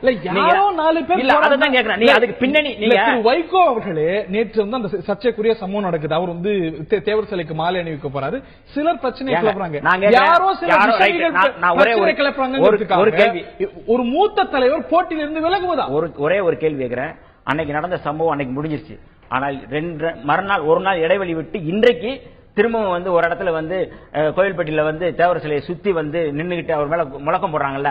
அப்ப தொடர்ச்சியாக இது வந்து பத்த வைக்க இது ஏதோ வந்து சதி நடக்குது. இது பின்னணியில இருந்து 4 பேர் 4 இடத்துல வந்து தொடர்ச்சியா வந்து தேர்தல் காலம் அது வந்து அவர் விலகுவதுங்கிறது தீர்வா? அவங்களுடைய நோக்கம் வெற்றி அடையுது அப்படின்னா இது வந்து தேர்தல் காலம். திமுக அவர் தலைவர் அண்ணன் வைகோ அவர்கள் மிக தெளிவாக சொல்லியிருக்கார். இதுக்கு பின்னணியில் திமுக இருக்கிறது. இதை வந்து நாங்க என்ன சொன்னோம், இதை விசாரிக்கணும்னு சொல்றோம். இந்த அடிப்படையில் நீங்க பார்க்கும் பொழுது முழுக்க மக்கள் நல கூட்டணி ஒரு வெற்றியை நோக்கி போய் கொண்டிருக்கும் பொழுது அதனுடைய ஒருங்கிணைப்பாளரை மையப்படுத்தி அவர் தொடர்ச்சியாக வந்து திமுக வந்து மதிமுக வந்து கரைக்க வேண்டும், அழிக்க வேண்டும் என்று கங்கணம் கட்டிக்கொண்டு அவர்கள் செயல்பட்டுக் கொண்டிருக்கிறார்கள். இந்த அடிப்படையில் பார்க்கும் பொழுது இந்த இடத்தில் வைகோ அவர்களை இந்த களத்திலிருந்து அப்புறப்படுத்த வேண்டும் என்கிற முயற்சி நடந்து கொண்டிருக்கிறது. அதற்கு இது பின்னணியாக இருக்கும் என்று நாங்கள் என்ன ஆதாரம்? அந்த ஒரு வேட்பாளர் அப்படி பேசினார்ங்கிறத தாண்டி ஒரு கலவரம் தூண்டப்படுகிறது, அங்க வந்து ஒரு ரத்த களிருக்கான ஒரு சூழ்நிலை ஏற்படுத்தப்படுது, அதுக்கு திமுக தான் காரணம் அப்படின்னா அதற்கு என்ன ஆதாரம் எழுந்திருக்கிறது? மதிமுகவுடைய திரு காரை செல்வராஜ் அவர்கள்ட்ட கேட்க விரும்புறேன். ஒரு சாதிய கலவரத்தை ஒரு பிளவை திமுக ஏற்படுத்த பாக்குது, ஆகிய காரணத்தினால நான் விலகிறேன் அப்படிங்கிறார். ஒரு சமுதாயத்தை பிளக்கக்கூடிய முயற்சி நடக்குது அப்படிங்கிறார். ஆனால் மாற்றப்பட்டிருக்கக்கூடிய வேட்பாளரும் அதே சமுதாயத்தை சேர்ந்தவர் அப்படிங்கிற விமர்சனம் எழுது. திரு டி.கே. இளங்கோவன் இன்று காலை பேசும்போது சொன்னார், மாற்றப்பட்ட வேட்பாளர் யாருன்னு பார்க்கணும் அப்படின்னு. இப்போ சமுதாய பிரச்சனை ஏற்படாதா? இல்ல இதுல 2-3 நோக்கங்களை பின்னி பிணைந்தது. தனிப்பட்ட முறையில அந்த தேர்தல் களத்தில் இருக்கிற சூழ்நிலையை மட்டும் வச்சு பேசுறீங்க. இது சட்டமன்ற தேர்தலில் வைகோ அவர்களை அந்த ஒரு தொகுதிக்குள் முடக்க வேண்டும் என்கிறது 234 தொகுதிகளுக்கும் பிரச்சாரத்திற்கு போய்விடக்கூடாது என்கிற உள்நோக்கமும் இருப்பதை நாம் மறந்துவிடக்கூடாது. இப்போ வைகோ அவர்கள் அதற்கே வழி கொடுக்கணும். இல்ல அதுதான் நான் சொல்ல வர்றேன். அதாவது நீங்க ஒரு 7 பேர் கொடி காமித்து மதியம் 2 மணில இருந்து மதுவை அடிச்சுட்டு திமுக காரவங்க தகராறு பண்றாங்க. வருகிறதுக்கு முன்பிருந்தே இதற்கான ஒரு முன்னெடுப்பு நடந்து கொண்டிருக்கிறது அப்படிங்கிற தகவல் வருகிற பொழுதும் இன்றைக்கும் கோயில்பட்டியிலே அவர்கள் தகராறு துவக்குகிற பொழுது எங்களுக்கு கிடைத்த செய்தியின்படி விருதுநகர் தூத்துக்குடி திமுக மாவட்ட செயலாளர்கள் பின்னால் இருந்து வைகோ அவர்கள் கோயில்பட்டியில் எந்த தொகுதிக்கு வாக்கு சேகரிக்க சென்றாலும் அந்த பகுதியில் இருக்கிற தேவர்குல மக்களை வைத்து இந்த மாதிரி தொடர் பிரச்சனைகளை 7 பேருடைய நோக்கம் ஒரு 7 பேருக்காக இந்த முடிவை ஒரு மூத்த தலைவர் மும்பைல நடந்துச்சு. அந்த ஹோட்டல்ல பாகிஸ்தான்ல இருந்து மும்பைல ஹோட்டல்ல தாக்குதல் நடந்துச்சு. எத்தனை பேர் வந்தாங்க? எனக்கு அதுவும் இது ஒண்ணா இது போன்ற ஒரு சூழ்நிலையை கட்டுப்படுத்தக்கூடிய சூழல் நமக்கு இல்லையா? செய்தியை நீங்க ரொம்ப சிம்பிளா சாதா ஒன்னே ஒன்று சொல்றேன் கேளுங்க. சிறுதாவூர் பங்களாவிலே 2 கண்டெய்னர் வந்திருக்கு, 10 வண்டி வந்திருக்குது, பணம் கடத்தப்படுகிறது, ஆம்புலன்ஸ் வேன்ல கடத்துறாங்க, காவல்துறை அதிகாரிகள் சைரன் வச்ச கார்ல கடத்துறாங்க. அன்பு தலைவர் வைகோ அவர்கள் குற்றச்சாட்டு இருக்கும்போது கிண்டல் பண்ணவங்க எத்தனை பேர்? எங்கள் கூட்டணியில் இருக்கிற தாபாண்டியன் அவர்களே அப்படி பணம் கிடைச்சா எனக்கு கூட கொடுங்கன்னு கேட்கக்கூடிய அளவுக்கு சிறுமைப்படுத்தும் பொழுது அப்பொழுது என்ன கேள்வி கேட்டீங்க எல்லாரும்? இது எங்க உங்களுக்கு இந்த ஆதாரம் கிடைச்சதுன்னு கேட்டீங்க. ஆனால் ஆதாரம் இன்னைக்கு கரூர்ல கிடைச்சிருக்கு. கிட்டத்தட்ட 15 நாட்களில் 500 கோடி ரூபாய் சொல்ல வரேன் கேளுங்களேன். ஒரு செய்தி என்பது எங்களுக்கு கிடைக்கிற தகவல். அந்த கோவில்பட்டியில் எங்கு சென்றாலும் இந்த கலவரத்தை 7 பேர் இல்ல, ஒருத்தர் கூட அந்த சமூகத்தில் ஒரு கோயில்பட்டி தொகுதியில ஒரு பெரிய பிரச்சனையை உருவாக்குவதற்கு ஒருத்தர் போதும், ஒரு வாய்ஸ் போதும், ஒரு வாட்ஸ்அப் மெசேஜ் போதும் ஜாதிய கலவரத்தை தமிழகத்திலே உருவாக்குவதற்கு. அந்த களத்தை பலமுறை கண்ட இயக்கம் கம்யூனிஸ்டுகள். இன்னைக்கு கம்யூனிஸ்டுடைய மூத்த தலைவர் சொல்றார், திரு டி.கே. ரங்கராஜன் அவர்கள் சொல்றார், என்னுடைய பார்வையில அங்க அப்படி கலவரத்தை ஏற்படுத்துறதுக்கான சூழ்நிலை இல்ல. திரு வைகோ அவருடைய தரவின் அடிப்படையில் சொல்லலாம், அப்படியே இருந்தாலும் அது சமாளிக்க கூடியது அப்படிங்கிறார். இல்ல நீங்க அதாவது சமாளிக்கிறது எப்படின்னு கேட்டீங்கன்னா, ஒரு ஒருங்கிணைப்பாளராக 234 தொகுதிகளும் வெற்றி வாய்ப்பை உருவாக்கக்கூடிய சூழ்நிலையிலே அவருடைய முழு கவனத்தையும் ஒரு தொகுதிக்குள் முடக்க வேண்டும் என்பதுதான் அவங்க திமுகவுடைய திட்டம். அந்த தொகுதியை தேர்ந்தெடுக்கிறது நீங்க. இங்க என்ன சமூக சூழல் இருக்கு அப்படிங்கறதும் திரு வைகோ அவர்களுக்கு தெரியாதல்ல. அவருடைய சொந்த ஊருக்கு அருகாமையில் இருக்கக்கூடியது. அதை தெரிந்தேதான் தேர்ந்தெடுக்கிறீங்க. முடக்குவதுதான் அவங்களுடைய நோக்கம் அப்படின்னா அதுக்கு ஏன் இரையாகும்? அதாவது நீங்க இது எப்படி இந்த கேள்வியை வைக்கிறீங்க, திரும்ப இதே கேள்வி வைக்கிறீங்க. அதாவது ஒரு தேர்தல் களத்திலே முழுவதுமாக 234 தொகுதிகளுக்கும் பரப்புரை எடுத்து செல்ல வேண்டும். வெற்றிக்கான வாய்ப்பு இருக்கிறது. 6 தலைவர்களும் 6 கோணத்தில் 6 திசையில் தங்களுடைய பரப்புரையை மேற்கொண்டிருக்கிறார்கள். அதிமுகவிற்கு சரியான போட்டியாக இந்த மக்கள் நல கூட்டணி வந்திருக்கிறது என்று இவர்கள் திட்டமிட்டு ஒரு 67 தொகுதி முதல் ஒரு தொகுதியில் களமிறங்கியது அவர் திரு வைகோ அவர்கள் இந்த தொகுதியை சோஷியல் ஈக்குவேஷன்ஸ் தெரிந்த பிறகுதான் சரி பண்றாங்க. இது அவர் சுயநலம் மட்டும் அதில் கலந்திருந்தால், வைகோ அவர்களுடைய சுயநலம் மட்டும் அதை கலந்திருந்தால் அந்த தொகுதியிலே 10 நாட்களிலிருந்து தேர்தல் வேலையை நான் தனிப்பட்ட ஒரே நிமிஷம் யாருமே சொல்லல. நான் என்ன சொல்ல வர்றேன்னு கேளுங்க. அவருக்கு சுயநலம் இருந்திருந்தால், தான் மட்டும் தொகுதியில் வெற்றியடைந்தால் பரவாயில்லை, மக்கள் நல கூட்டணியை பற்றி அவர் கவலைப்படாமல் இருந்திருந்தால் இந்த சூழ்நிலையை சமாளிப்பதற்காக 10 நாட்கள் அந்த தொகுதியிலே தங்கி எந்த சூழ்நிலை வந்தாலும் அதை பார்ப்பதற்கு சமாளிப்பதற்கு அவருக்கு திறமை இருக்கு. ஆனால் திட்டம் அது இல்ல. திட்டம் அதில் மக்கள் நல கூட்டணியை முடக்குவே என்று சொல்லுகிற பொழுது ஒரு ஒருங்கிணைப்பாளராக இருந்து ஒரு இயக்கத்தை கட்டி காத்திருக்கிற ஒரு தலைவனுக்கு பொறுப்பு இருக்கிறது என்பதை இதுல என்ன 4 பேர் ஒரு 7 பேர் கொடி பிடிக்கிறது, கோஷம் போடுவது எப்படி ஒரு தலைவரை முடக்குவது? அதாவது நீங்க அது ரொம்ப சாதாரணமான நோக்குறீங்க. 7 பேர் ஒரு வாட்ஸ்அப் மெசேஜ் போதுங்க. ஈஜிப்தில் ஒரு மிகப்பெரிய மாற்றத்தை கொடுத்து 21 வயது பெண் ஒரே சொல்லுங்க, ஒரு வாட்ஸ்அப் மெசேஜ் போதுங்க ஜாதி கலவரத்தை தூண்டுவதற்கு. எந்த தொகுதியிலையும் தூண்டலாம். அப்படி பார்த்தா யாருமே போட்டிட முடியாது, ஒரு தலைவர் போட்டிட முடியாது. அதுதான் எல்லா தலைவரும் எல்லா வேட்பாளரும் ஏதோ சமூகத்தை சேர்ந்தவங்க. எல்லா தொகுதியிலையும் பல ஜாதி மக்கள் வாழ்ந்துட்டு இருக்காங்க. அப்படி பார்த்தா இங்க ஒரு 4 பேர், அங்க ஒரு 7 பேர், அங்க ஒரு 10 பேர் சேர்ந்து ஒட்டுமொத்த தேர்தலையும் முடக்கிடலாம். நீங்க கணக்கு பார்த்தா இந்த தொகுதியில் நடக்கிறது. இந்த தொகுதியில் ஆரம்பிச்சிருக்க எங்களுக்கு கிடைத்த தகவல், இதற்காக ஒரு தலைவர் விலகினாரேனா இன்னைக்கு ஒரு 4 பேர் 7 பேர் ஒரு கொடியை பிடிச்சுக்கிட்டு எல்லா தலைவரையும் ஒரே ஒரு செய்தி கேளுங்க. இதை ஒரே உதாரணம் சொல்லிடுறேன். கடந்த ஒரு 52 ஆண்டு கால பொது வாழ்க்கையில எதை கட்டிக்காட்டு வந்தாரோ, எந்த சமூக நீதி இந்த தமிழ் சமூகம் கொண்டு செல்ல வேண்டும் என்று நினைத்தாரோ, எந்த இடத்துல ஜாதிய கலவரம் 1996 விருதுநகர் மாவட்டத்தில் தேவர்களுக்கும் தேவேந்திர குல மக்களுக்கும் படுகொலை நிகழ்ந்தது. படுகொலை நிகழ்ந்த அன்று யாரையும் உள்ள விடல. அந்த இரவு 2 சமூகத்து மக்களும் அலோவ் பண்ண ஒரே ஆள் அந்த கிராமத்துக்குள்ள போய் அவர்கள் படுகொலையை தடுத்து நிறுத்தற்கு பேசிய ஒரே ஆள் வைகோ என்பதை உலகம் அறியும். கிரெடென்ஷியல்ஸ் அவருடைய நோக்கத்தை நான் இது வரைக்கும் ஒரு முறை கூட கேள்வி கேட்கல. சரி, ஆனா இது தீர்வா, இது அதுக்கான காரணியா? அதுதான் உங்களுக்கு நான் ஒரே ஒரு வார்த்தை நான் தெளிவா நான் சொன்னேன். இது ஒரு தொகுதிகளுக்குள்ளே அவர் கவனத்தை கொண்டு போய் மற்ற தொகுதிகளில் அவர் கவனம் சென்றுவிடக் கூடாது என்பதற்காக திட்டமிட்டு செய்கிறார்கள். இதை ஒரு சவாலாக எடுத்துக்கொண்டு எதை வந்தாலும் நாம் சமாளிக்கலாம், சந்திப்போம், எதிர்த்து யார் வந்தால் எதிர்த்து நிற்போம். ஒரு தலைவர் ஒரு தேர்தல் களத்துக்குள்ள போனா அந்த தலைவருடைய சிந்தனை, அந்த தலைவர் தொண்டர்கள் எல்லாமே பாத்தீங்கன்னா அந்த ஒரே தொகுதிக்குள்ள முடங்கி போயிடும். அவர் நினைக்கிறார் ஜாதிய கலவரத்தை திமுக தூண்ட நினைக்கிறது. 2 மாவட்ட செயலாளர்கள் இதற்காக வேலை செஞ்சிட்டு இருக்காங்க தகவல் எங்களுக்கு கிடைச்சிருக்கு. இது மட்டும் இல்ல, இந்த 7 பேர் இல்லை, கோயில்பட்டி சட்டமன்ற ஒரே நிமிஷம் கோயில்பட்டி சட்டமன்ற தொகுதிகள் எந்த கிராமத்திற்கு போனாலும் 7 பேர் ஒவ்வொரு தொகுதியும் 7 பேர் 10 பேர் வைத்து ஒரு தலைவர் முடிவு செய்தால் நாளைக்கு வேற ஒரு மாவட்ட செயலாளர்கள் இன்னொரு தொகுதியில போட்டிடுறாங்கன்னு விரிவடைஞ்சிட்டே போகாது. அதாவது நீங்க என்ன சொல்றீங்க, எனக்கு என்ன ஒரே ஒரு விஷயம் என்ன புரியலன்னா, இப்ப நடந்து கொண்டிருக்கிற செய்திக்கு நான் பேசிக் கொண்டிருக்கிறேன். நீங்க நடந்தால் என்னங்கிற செய்தி கிடையவே கிடையாது. ஒரு தவறான முன்னுதாரணத்தை அவரை ஒரு தொகுதிக்குள் முடக்க வேண்டும் என்பது திமுக அவர்கள்ட்ட கேட்க விரும்புறேன். முதல் கேள்வியுடைய நீட்சி தான், உங்களுடைய வேட்பாளர் இப்படி நான் இந்த சமுதாயத்தை சேர்ந்தவன், என்னுடைய சமுதாயத்தை சேர்ந்தவங்க இவ்வளவு பேர் இருக்கிறாங்க, இன்னொரு சமுதாயம் இருக்குது, அது வாக்குகள் பிரியுங்கிறாரு. அதற்கு உங்களுடைய தலைவர்கள் யாரும் இது வரைக்கும் கண்ணம் தெரிவிச்சு பேசல. தேர்தல் ஆணையத்துடைய விதிமுறைகள் ஜாதியை இன்சைட் பண்ணக்கூடாது வாக்கு கேட்கும் போது அப்படிங்கிறது தேர்தல் ஆணையத்துடைய விதி. அப்படி இருக்கும்போது ஒரு வேட்பாளர் அப்படி பேசுவாரையானால் ஒரு திராவிட பாரம்பரியத்துல மூத்த திராவிட பெருங்கட்சி நீங்க எப்படி அனுமதிக்கிறீங்க? அது ஏன் கண்டிக்க கூட இல்ல? அதாவது பாத்தீங்க அப்படின்னா தலைவர் கலைஞர் அவருடைய பரப்புரையை 2 நாட்களுக்கு முன்னால் துவங்கினார். துவங்கி தமிழகம் முழுவதும் அவருடைய சுற்றுப்பயணத்தை ஸ்டார்ட் பண்ணிருக்காங்க. ஸ்டார்ட் பண்ணி ஒவ்வொரு இடத்திலையும் அதிமுக ஆட்சியின் அவலங்களை எடுத்துரைத்து தமிழக மக்களின் மத்தியிலே அது ஒரு பெரும் எழுச்சியை ஏற்படுத்தி வருகிறது. இந்த 93 வயதுல மக்களை வாகனம் மூலமாக சென்று சந்தித்து இதை மக்கள் கான்ட்ராஸ்ட் பண்ணி பாக்குறாங்க. ஜெயலலிதா எப்படி ஹெலிகாப்டர்ல போய் இறங்கி அங்க மக்களை வேதனைப்படுத்தி துன்பப்படுத்தி ஒரு தேர்தல் பரப்புரை செய்யறாங்க அப்படின்றத கான்ட்ராஸ்ட் பண்ணி பார்க்கும் பொழுது அந்த சமயத்துல தலைவரின் அந்த ரோட் ஷோ ஒரு பெரிய ஒரு மாற்றத்தை ஏற்படுத்துது. இதை எப்படின்னா தான், அதாவது கேட்பது வேற, நான் சொல்ல வரேன். கோவில்பட்டி வேட்பாளர் இப்படி சொல்ல வரேன். இதற்கான கேள்வி பதிலை முன்னாடியே சொன்னேன்.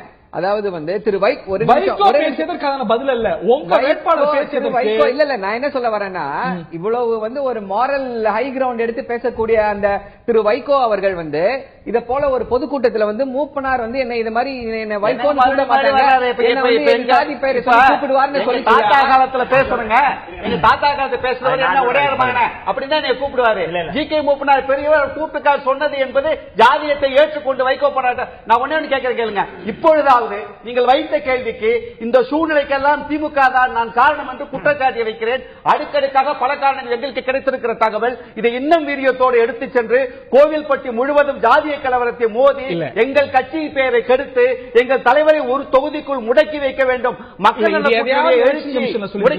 நினைக்கிறாங்க. திமுக வேட்பாளர் இப்படி சாதிய பேரை சொல்லி ஓட்டு கேட்டாரு, உள்ளரங்க கூட்டத்தில் பேசினாரு. நீங்களும் குற்றச்சாட்டுங்க. திரு வைகோ அறிக்கையில சொல்லியிருக்காரு, பேச்சுல சொல்லியிருக்காரு. அதுக்கு ஒரு கேஸ் போட்டிருக்கீங்களா? இல்ல, அதாவது நீங்க இப்ப என்னன்னு கேட்டீங்கன்னா, இந்த மாதிரி ஒரு குற்றச்சாட்டை வைத்திருக்கிறோம், கேஸ் போட்டீங்களான்னு கேட்பீங்க. அதாவது ஒரு வேட்பாளருடைய தரம் என்பதை, தகுதி என்பதை அந்த பகுதி மக்கள் தேர்தல் களத்தில் புரிந்து கொண்டால் போதும். களத்தில நான் என்ன ஒன்றுக்கான காரணியா விளக்குறாரு. ஒரு சாதிய கலவரம் ஏற்படுவதற்கு சாதி ரீதியா ஓட்டு பிளக்கிறதுக்கு ஒரு காரணியா வைக்கிறாரு. அப்படி இருக்கும் பொழுது சாதி ரீதியா இன்சைட் பண்ணக்கூடாது. இல்ல இல்ல தேர்தல் விதிகள் இல்ல இல்ல. நீங்க ஏன் எலெக்ஷன் கமிஷன் ஹரி ஒரு நிமிஷம். அதாவது இந்த இந்த இந்த செய்தியை நீங்க ஒரு விஷயத்தையும் ஒரு கோணத்தில் அணுவதில்லை. இது ஒன்றோடு ஒன்று தொடர்பு படுத்தி முடிச்சு போட்டு ஒவ்வொரு தலைவர்கள் அந்த கோயில் பற்றி நினைத்து பேசியது அவருடைய எண்ணம் என்ன, வேட்பாளருடைய எண்ணம். இந்த 2 மாவட்ட செயலாளர் எதை நோக்கி போறாங்க? அந்த 7 பேர் என்பது இன்னைக்கு கோயில் பட்டியலை கருப்பு கொடி, கோயில் பட்டியல் முழுவதும் ஒன்னே ஒண்ணுங்க, அந்த 7 பேர் தகராறு பண்றாங்க. அந்த இடத்துல எங்க கட்சிக்கார 50 பேர் அதே தேவர் சமூகத்தை சேர்ந்தவர்கள் போனாங்க. அவங்க தலைவர் போகையில் தகராறாகி இந்த 50 பேருக்கும் அந்த 7 பேருக்கும் கைகலப்பு வந்திருந்து ஏதாவது ஒரு நடக்கக்கூடாது நடந்திருந்தால் நீங்க விவாத அரங்கத்தில் என்ன கேள்வி கேட்பீங்க? ஏன் அப்ப இன்னொரு கேள்வி வரும், என்ன கேட்பாங்க? நேற்று பேசினார், நான் இறங்கி வரட்டுமா? இல்ல அதுதான் சொல்றேன். ஒரு ஆளா அது எதுக்காக தெரியுமா? நான் வரட்டுமான்னு கேட்கிறேன். அது எதுக்காக தெரியுமா? அதுக்கு அந்த அறிக்கையில விட கொடுத்திருக்காரு. என்னன்னு கேட்டீங்கன்னா 2 விஷயங்களை பார்க்கணும். அதுல ஒன்று இங்க இருப்பவர்கள் அவர்களோட தகராறு செய்து விடக்கூடாது என்கிற ஒரு எண்ணம். இரண்டாவது அவர் பதில் சொல்றேன். இன்னொன்று, இந்த ஊடகத்திலே பத்திரிகையில் அற்றால் என்ன செய்தியாக வரும்? வைகோ அவர்கள் கோயில்பட்டிக்கு பிரச்சாரத்திற்கு வடக்கு திருத்தங்கள் பகுதிக்கு செல்லுகிற பொழுது அந்த இடத்திலே மக்கள் அளவு பண்ணல, பிரச்சாரத்தை நிறுத்திவிட்டு திரும்பினார் என்ற செய்தி வரும். அந்த செய்தி நான் இறங்கி வரேன், என் கூட மோதுன்னு சொல்ல தனி ஒருவனாக அவங்க ஆளுங்க நிக்க வச்சுட்டார். அவர்கள் என்னை தாக்குவதாக இருந்தால் என்னை தாக்கட்டும், தொண்டர்கள் மத்தியிலே கலவரம் வந்துடக்கூடாது என்பதற்காக தனி ஒருவனாக போய் மாலை ஒரு நிமிஷம் எனக்கு ஒண்ணு சரவணன் அவர்களிடம் நீங்கள் கேட்ட கேள்விக்கு நான் வைக்கிற குற்றச்சாட்டு வைகோ அவர்களை ஒரு தொகுதிக்கு முடக்குவதற்காக மு.க. ஸ்டாலின் அவர்கள் போட்டு கொடுத்த திட்டப்படி விருதுநகர் மாவட்ட செயலாளர், தூத்துக்குடி மாவட்ட செயலாளர், அங்கே இருக்கிற வேட்பாளர்கள் இணைந்து கோவில்பட்டி முழுவதும் வைகோ அவர்களை பிரச்சாரம் செய்ய இல்லைன்னு மறுக்க சொல்லுங்க. எலெக்ஷன் கமிஷன் சப்மிட் பண்ண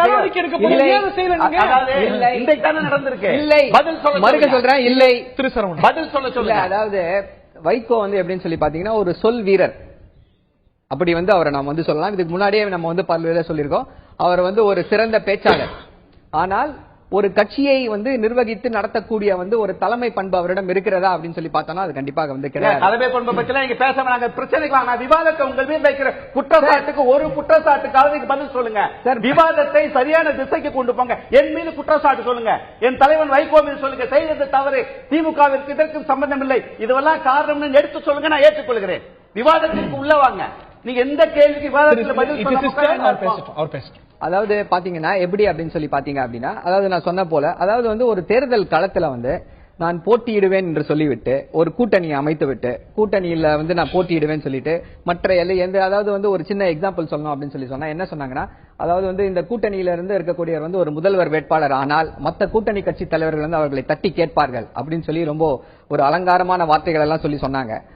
ஒரு டெசிஷன், அதாவது ஒரு கலெக்டிவ் ரெஸ்பான்சிபிலிட்டி இருக்கு இந்த இடத்துல. இந்த கலெக்டிவ் ரெஸ்பான்சிபிலிட்டி இருக்கிற இடத்துல அவரோட டெசிஷனை he is not even willing to மத்தவங்களோட கன்சல்ட் பண்றது. அதிமுகவுக்கு ஒதுக்கப்பட்ட அப்படி கிடையாது. அப்படி பார்க்க முடியாது. ஏன் அப்படி பேசுங்கிற அவசியம் இல்ல. இல்ல காங்கிரஸ் கட்சியில இல்ல அதுக்கு அது வேற. இவர் ஒருங்கிணைப்பாளர் மாற்ற செஞ்சாங்க. அது திமுக தலைவர்கிட்ட கேட்டு செஞ்சாங்களா? இல்ல அப்படி கிடையாது. ஏன்னா இந்த கான்செப்ட், இந்த மக்கள் நல கூட்டணியோட கான்செப்டே ஒரு டிஃபரெண்ட் கான்செப்ட். எங்களை கேட்டீங்கன்னா நாங்க அதோட கான்செப்ட் என்னன்றதை சொல்லுவோம்.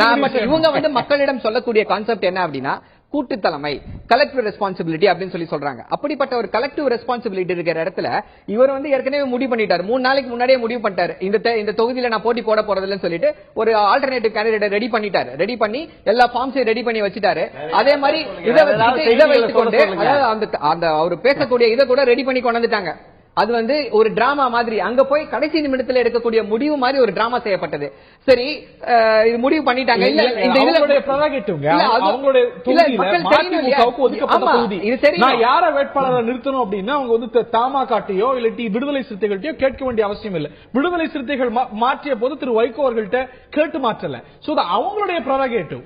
அவங்களுடைய பிரரோகேட்டிவ் அவங்களுடைய சிலங்கோனியோ சோனியா அதுதான். ஏன் இந்த குற்றச்சாட்டை ஏன் வைக்கிறோம் திருப்பி அப்படின்னு சொல்லி சொன்னா, திருப்பி நம்மளுடைய முதல் இதுக்கு தான் போனோம். ஏன் அப்படின்னா இன்றைக்கு தமிழகத்துல இருக்கக்கூடிய அந்த தலையாய ஒரு பற்றி எறியும் பிரச்சனை எப்படின்னா, கரூரில் கைப்பற்றப்பட்ட அந்த 100 கோடி ரூபாய்கள் தலையாய பிரச்சனை. அந்த பிரச்சனையை திசை திருப்புவதற்காக இந்த மாதிரி கடைசி இடத்தில் போடப்பட்ட டிராமா கொண்டு வந்ததே எங்க தலைவர் வைகோ தான். அந்த பிரச்சனையை கொண்டு வந்ததே எங்க தலைவர் வைகோ தான். மக்களிடம் சொல்றேன், நீங்க சொல்லுங்க, நீங்க சொல்லுங்க சார். மக்கள் பார்த்துட்டு இருக்காங்க. they will come to a conclusion. சொன்னதே தலைவருங்க, உண்மைப்படுத்தப்பட்டாங்க. எந்த ஆதாரத்துல பேசினாரு கேட்டது நீங்க. ரெண்டு செய்தி நான் சொல்ல விரும்புறேன். நம்ம வந்து மிஸ்டர் சரவணன் வந்து எப்பவுமே வந்து இந்த ஏதோ இதுல சொல்லுவாங்க பாருங்களேன், லெப்ட்ல இண்டிகேட்டர் போட்டு ரைட்ல போற கேரக்டரா இருக்கிறாங்க. உங்க பர்சனல் இல்ல ஏன் அப்படின்னா கருத்து என்னன்னா ராங்கா திசை இருப்பதுல என்ன சொல்றேன்னா, மரியாதைக்குரிய வைகோ அவர்களை வந்து மூப்பனார் இப்படி கூப்பிட்டாரு அப்படின்னு சொன்னாரு. எங்களுடைய வெளிச்சம் தொலைக்காட்சி ஏப்ரல் 14ஆம் தேதி தொடங்கும் பொழுது அதை பத்தி வாசன் அவர்களை பத்தி சொல்லும் பொழுது அந்த வார்த்தையை சொல்லும் போது சொன்னாரு, என்னை அப்படி கூப்பிடுவது பிடிக்காது என்று சொன்னாலும் அவர் அப்படித்தான் கூப்பிட்டு கொண்டு இருக்கிறார் சொன்னாரு. ஆக அவர் பிடித்து அதை சொல்லவில்லை. இது ஒரு செய்தி. அதனால நீ திரும்ப நீங்க அதை சொல்றது தவறு. இரண்டாவது செய்தி, 2006ஆம் ஆண்டு சிவகாசி சட்டப்பேரவை தேர்தலில் வந்து கார்த்திக் அவர்கள் அங்க வந்து போட்டியிடுறாரு. கலைஞர் அவர்களுக்கு அதிமுக கூட்டணி. அப்ப நாங்க அதிமுக கூட்டணியில இருக்கோம். அப்ப அவர் சொன்ன கருத்து என்னன்னா, இங்க வந்து சிறுத்தைகள் உலாவலாம், சிங்கங்கள் உலாவக்கூடாதா அப்படிங்கிற கேள்வி எழுப்பினார். அது எந்த பின்னணியில கேட்டாங்க அப்படின்னு கேட்கும் பொழுது நான் சிங்கமும் சிறுத்தையை நான் சொன்னேன் ஒழிய சிறுத்தை விடுதலை சிறுத்தை வேட்பாளர் பின்வாங்கினாரா? இல்ல என்னன்னா சாதி ரீதியா சொன்னார். அதுக்கு நான் பதில் சொன்னேன். கலைஞர் வந்து இந்த மாதிரியான ஒரு இதையும் சொல்றாரு. அதை விட 99 சமயத்துல சொல்றேன், 1999 நாங்க முதல்ல தேர்தலில் பங்கெடுக்கும் பொழுது மிகப்பெரிய கலவரத்தை பாமக செய்தது. அந்த கலவரத்தில் ஏகப்பட்ட செயல்கள் கொளுத்தப்பட்ட சமயத்தில் நாங்கள் வந்து உண்ணாவிரதம் இருந்த பொழுது மரியாதைக்குரிய மூத்த தலைவர் கலைஞர் அவர்கள் சொன்னார்கள், நாங்க வந்து தலித்துகளுக்கு எதிராக இப்படி வன்கொடுமை நடக்கும் பொழுது சொன்ன பொழுது அவர் சொன்னார்கள், ஒன்னும் திருமாவளவன் ஒன்னும் ஒட்டுமொத்த தலித்துகள் தலைவர், அவர் பிஆர் தலைவர் அப்படின்னு சொன்ன ஒரு தலைவர் அவர். இதை ஒட்டி ஏன்னா எனக்கு ஒரு 2 நிமிஷம் பேச வாய்ப்பு கொடுங்க. ஏன்னா எனக்கு அடுத்து பேச வாய்ப்பு இல்லைனாலும் பரவாயில்லைங்க. இல்ல இது நான் முழுமைப்படுத்துறேன். அப்படி சொன்னவர் இருங்க நான் சொல்றேன். எனக்கு அடுத்து நீங்க வந்து வாய்ப்பு கொடுக்கலனாலும் பிரச்சனை இல்ல. ஆனா அவரை பத்தி என்ன செய்தி அப்படிங்கறத நான் சொல்லிடுறேன். ஏன்னா ஒரு செய்தி மட்டும் நான் இதை சொல்லல. அதாவது வந்து இந்து இதழ்ல வந்து மிக தெளிவா 2 வரி தான் சமஸ் எழுதியிருக்கிற கட்டுரை. அந்த கட்டுரையில ஒரு சாராம்சம் மட்டும் நான் சொல்றேன். நானு நீங்க வந்து அது நான் என்ன சொன்னா, அவர் மூத்த தலைவர் தான், எல்லாம் பண்ணிருக்கிறாரு, எல்லாம் இருக்குங்க. அவர் வந்து இன்றைக்கு இடைநிலை சாதிகளிடம் சிக்கியுள்ளார் அப்படிங்கறது சொல்றாரு அவர். அது அந்த பின்னணியை நீங்க சொல்லுங்க. ஏன்னா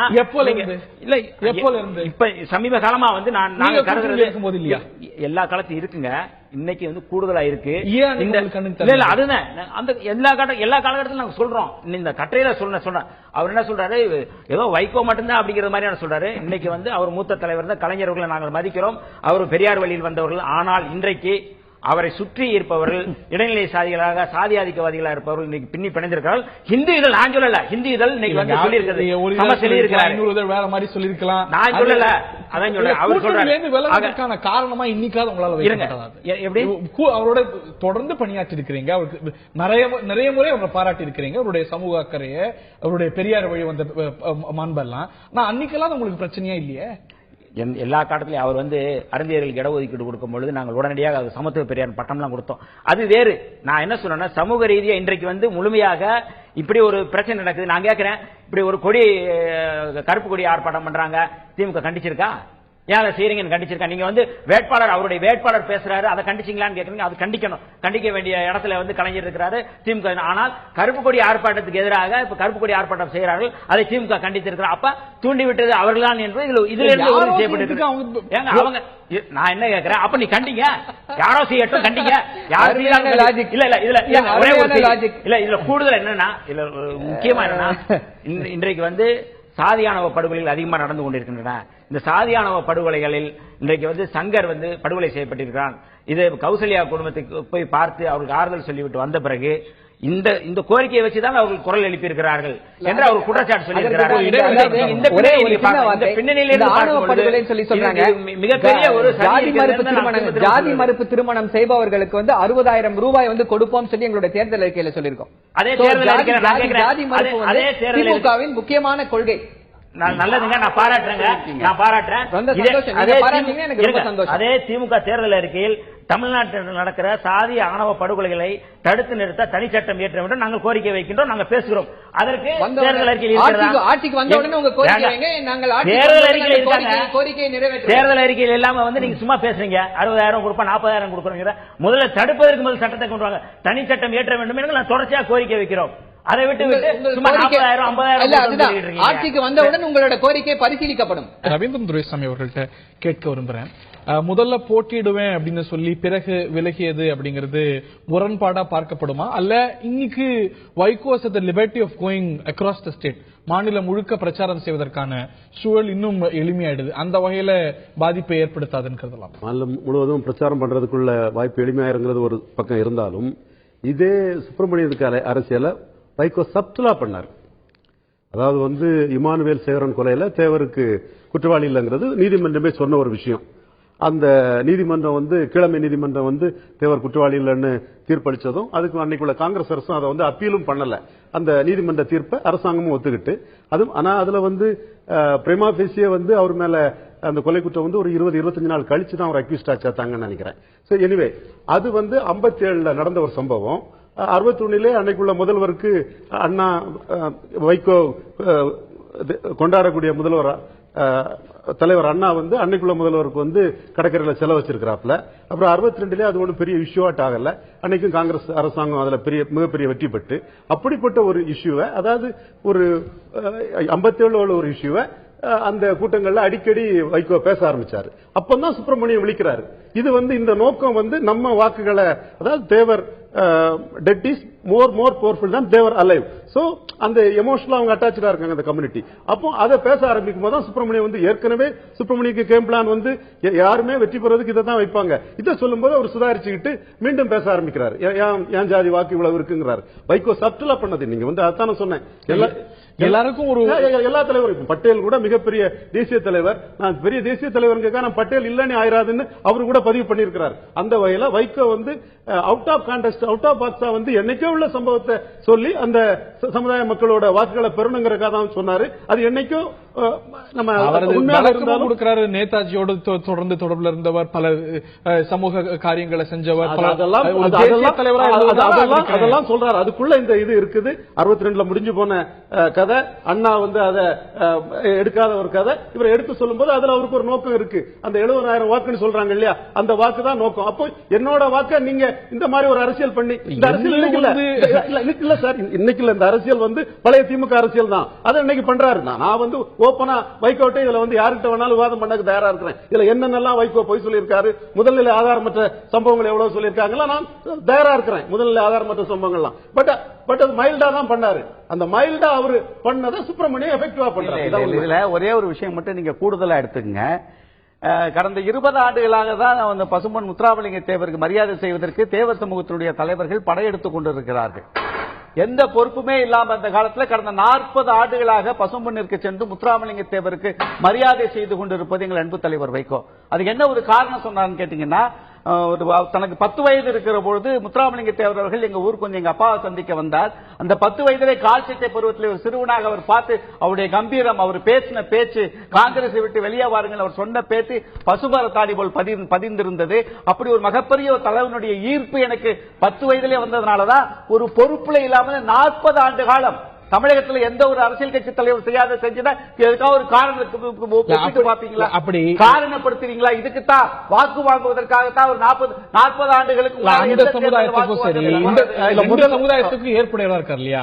அப்படி இருக்கும்போது யாரோ ஒரு 4 பேர் ஒரு கலவரத்தை, யாரோ ஒரு 4 பேருங்கிறது அந்த 4 பேருடைய வீரியம் என்னவென்று புரியாமே பேசி நீங்க நேற்று தான் திரு வைகோ ஏதோ சில விஷமிகள் இதை செய்ய நினைக்கிறாங்க, அதை பெரிதுபடுத்தாதீங்க அப்படின்னு திரு வைகோ ஒரே உதாரணம் சொல்றேன். ஒன்னே ஒன்று சொல்லி 1991 நாடாளுமன்ற தேர்தலில் கயத்தாறுல ஒரு காவல்துறை தேர்தலில் ஒரு காவல்துறை அதிகாரி தாக்கப்படுறார். இந்த காவல்துறை அதிகாரி தாக்கப்பட்டதற்கு ஒட்டுமொத்த கிராமத்தையே தாக்குதல் பண்றதுக்கு காவல்துறை வியூகம் வைத்து அந்த கிராமத்துக்குள்ள வருகிற போது ஒற்றை மனிதனாக வைகோ டிஜிபியை பார்த்து ரோட்ல படுத்து என் பிணத்தின் மீது சென்றுதான் அந்த கிராமத்துக்குள்ள போய் மக்களை தாக்க முடியும் என்று ஒரு ஒற்றை மனிதனாக ஒட்டுமொத்த காவல்துறையும் கட்டி போடுகிற வல்லமை இருக்கு. நீங்க 4 பேர் பத்தி சொல்லிட்டு இருக்கீங்க. அந்த 4 நாளை மறுநாள் அந்த சமுதாயத்து மக்கள் இன்னொரு சமுதாயத்து மக்கள் எல்லாருடைய நன்மதிப்பையும் பெற்றவர் இல்லையா? அதாவது கிரிமினல் ஆக்டிவிட்டிஸ் வந்து வரும்போது இந்த 4 2 1 அந்த வீரியம் நம்ம தெரியாம பேசுறோம். திரு சரவணன் அவர்கள்ட்ட கேட்க வரும்போது இது வந்து இன்னைக்கு ஒரு பதவியா இல்லன்னா சமூக ஒற்றுமையா அப்படிங்கும்போது ஒரு பதவி வேண்டாம், நான் வந்து சட்டமன்ற பதவி வேண்டாம் அப்படிங்கறத ஒரு தியாகம் செஞ்சிருக்காருன்னு பாக்கலாம் இல்லையா, இல்ல உதறி தள்ளி இருக்காருன்னு பாக்கலாம் இல்லையா? அதாவது வந்து இந்த சமூக வலைதளங்கள்ல வந்து ரொம்ப பரவலா இப்ப வந்து பேசப்படுறது என்ன அப்படின்னு சொல்லி பாத்தீங்கன்னா, அதாவது வந்து திரு வைகோ அவர்கள் வந்து முதல்வர் வேட்பாளராக முடியவில்லை அப்படின்ற ஒரு விரக்தியிலையும் வந்து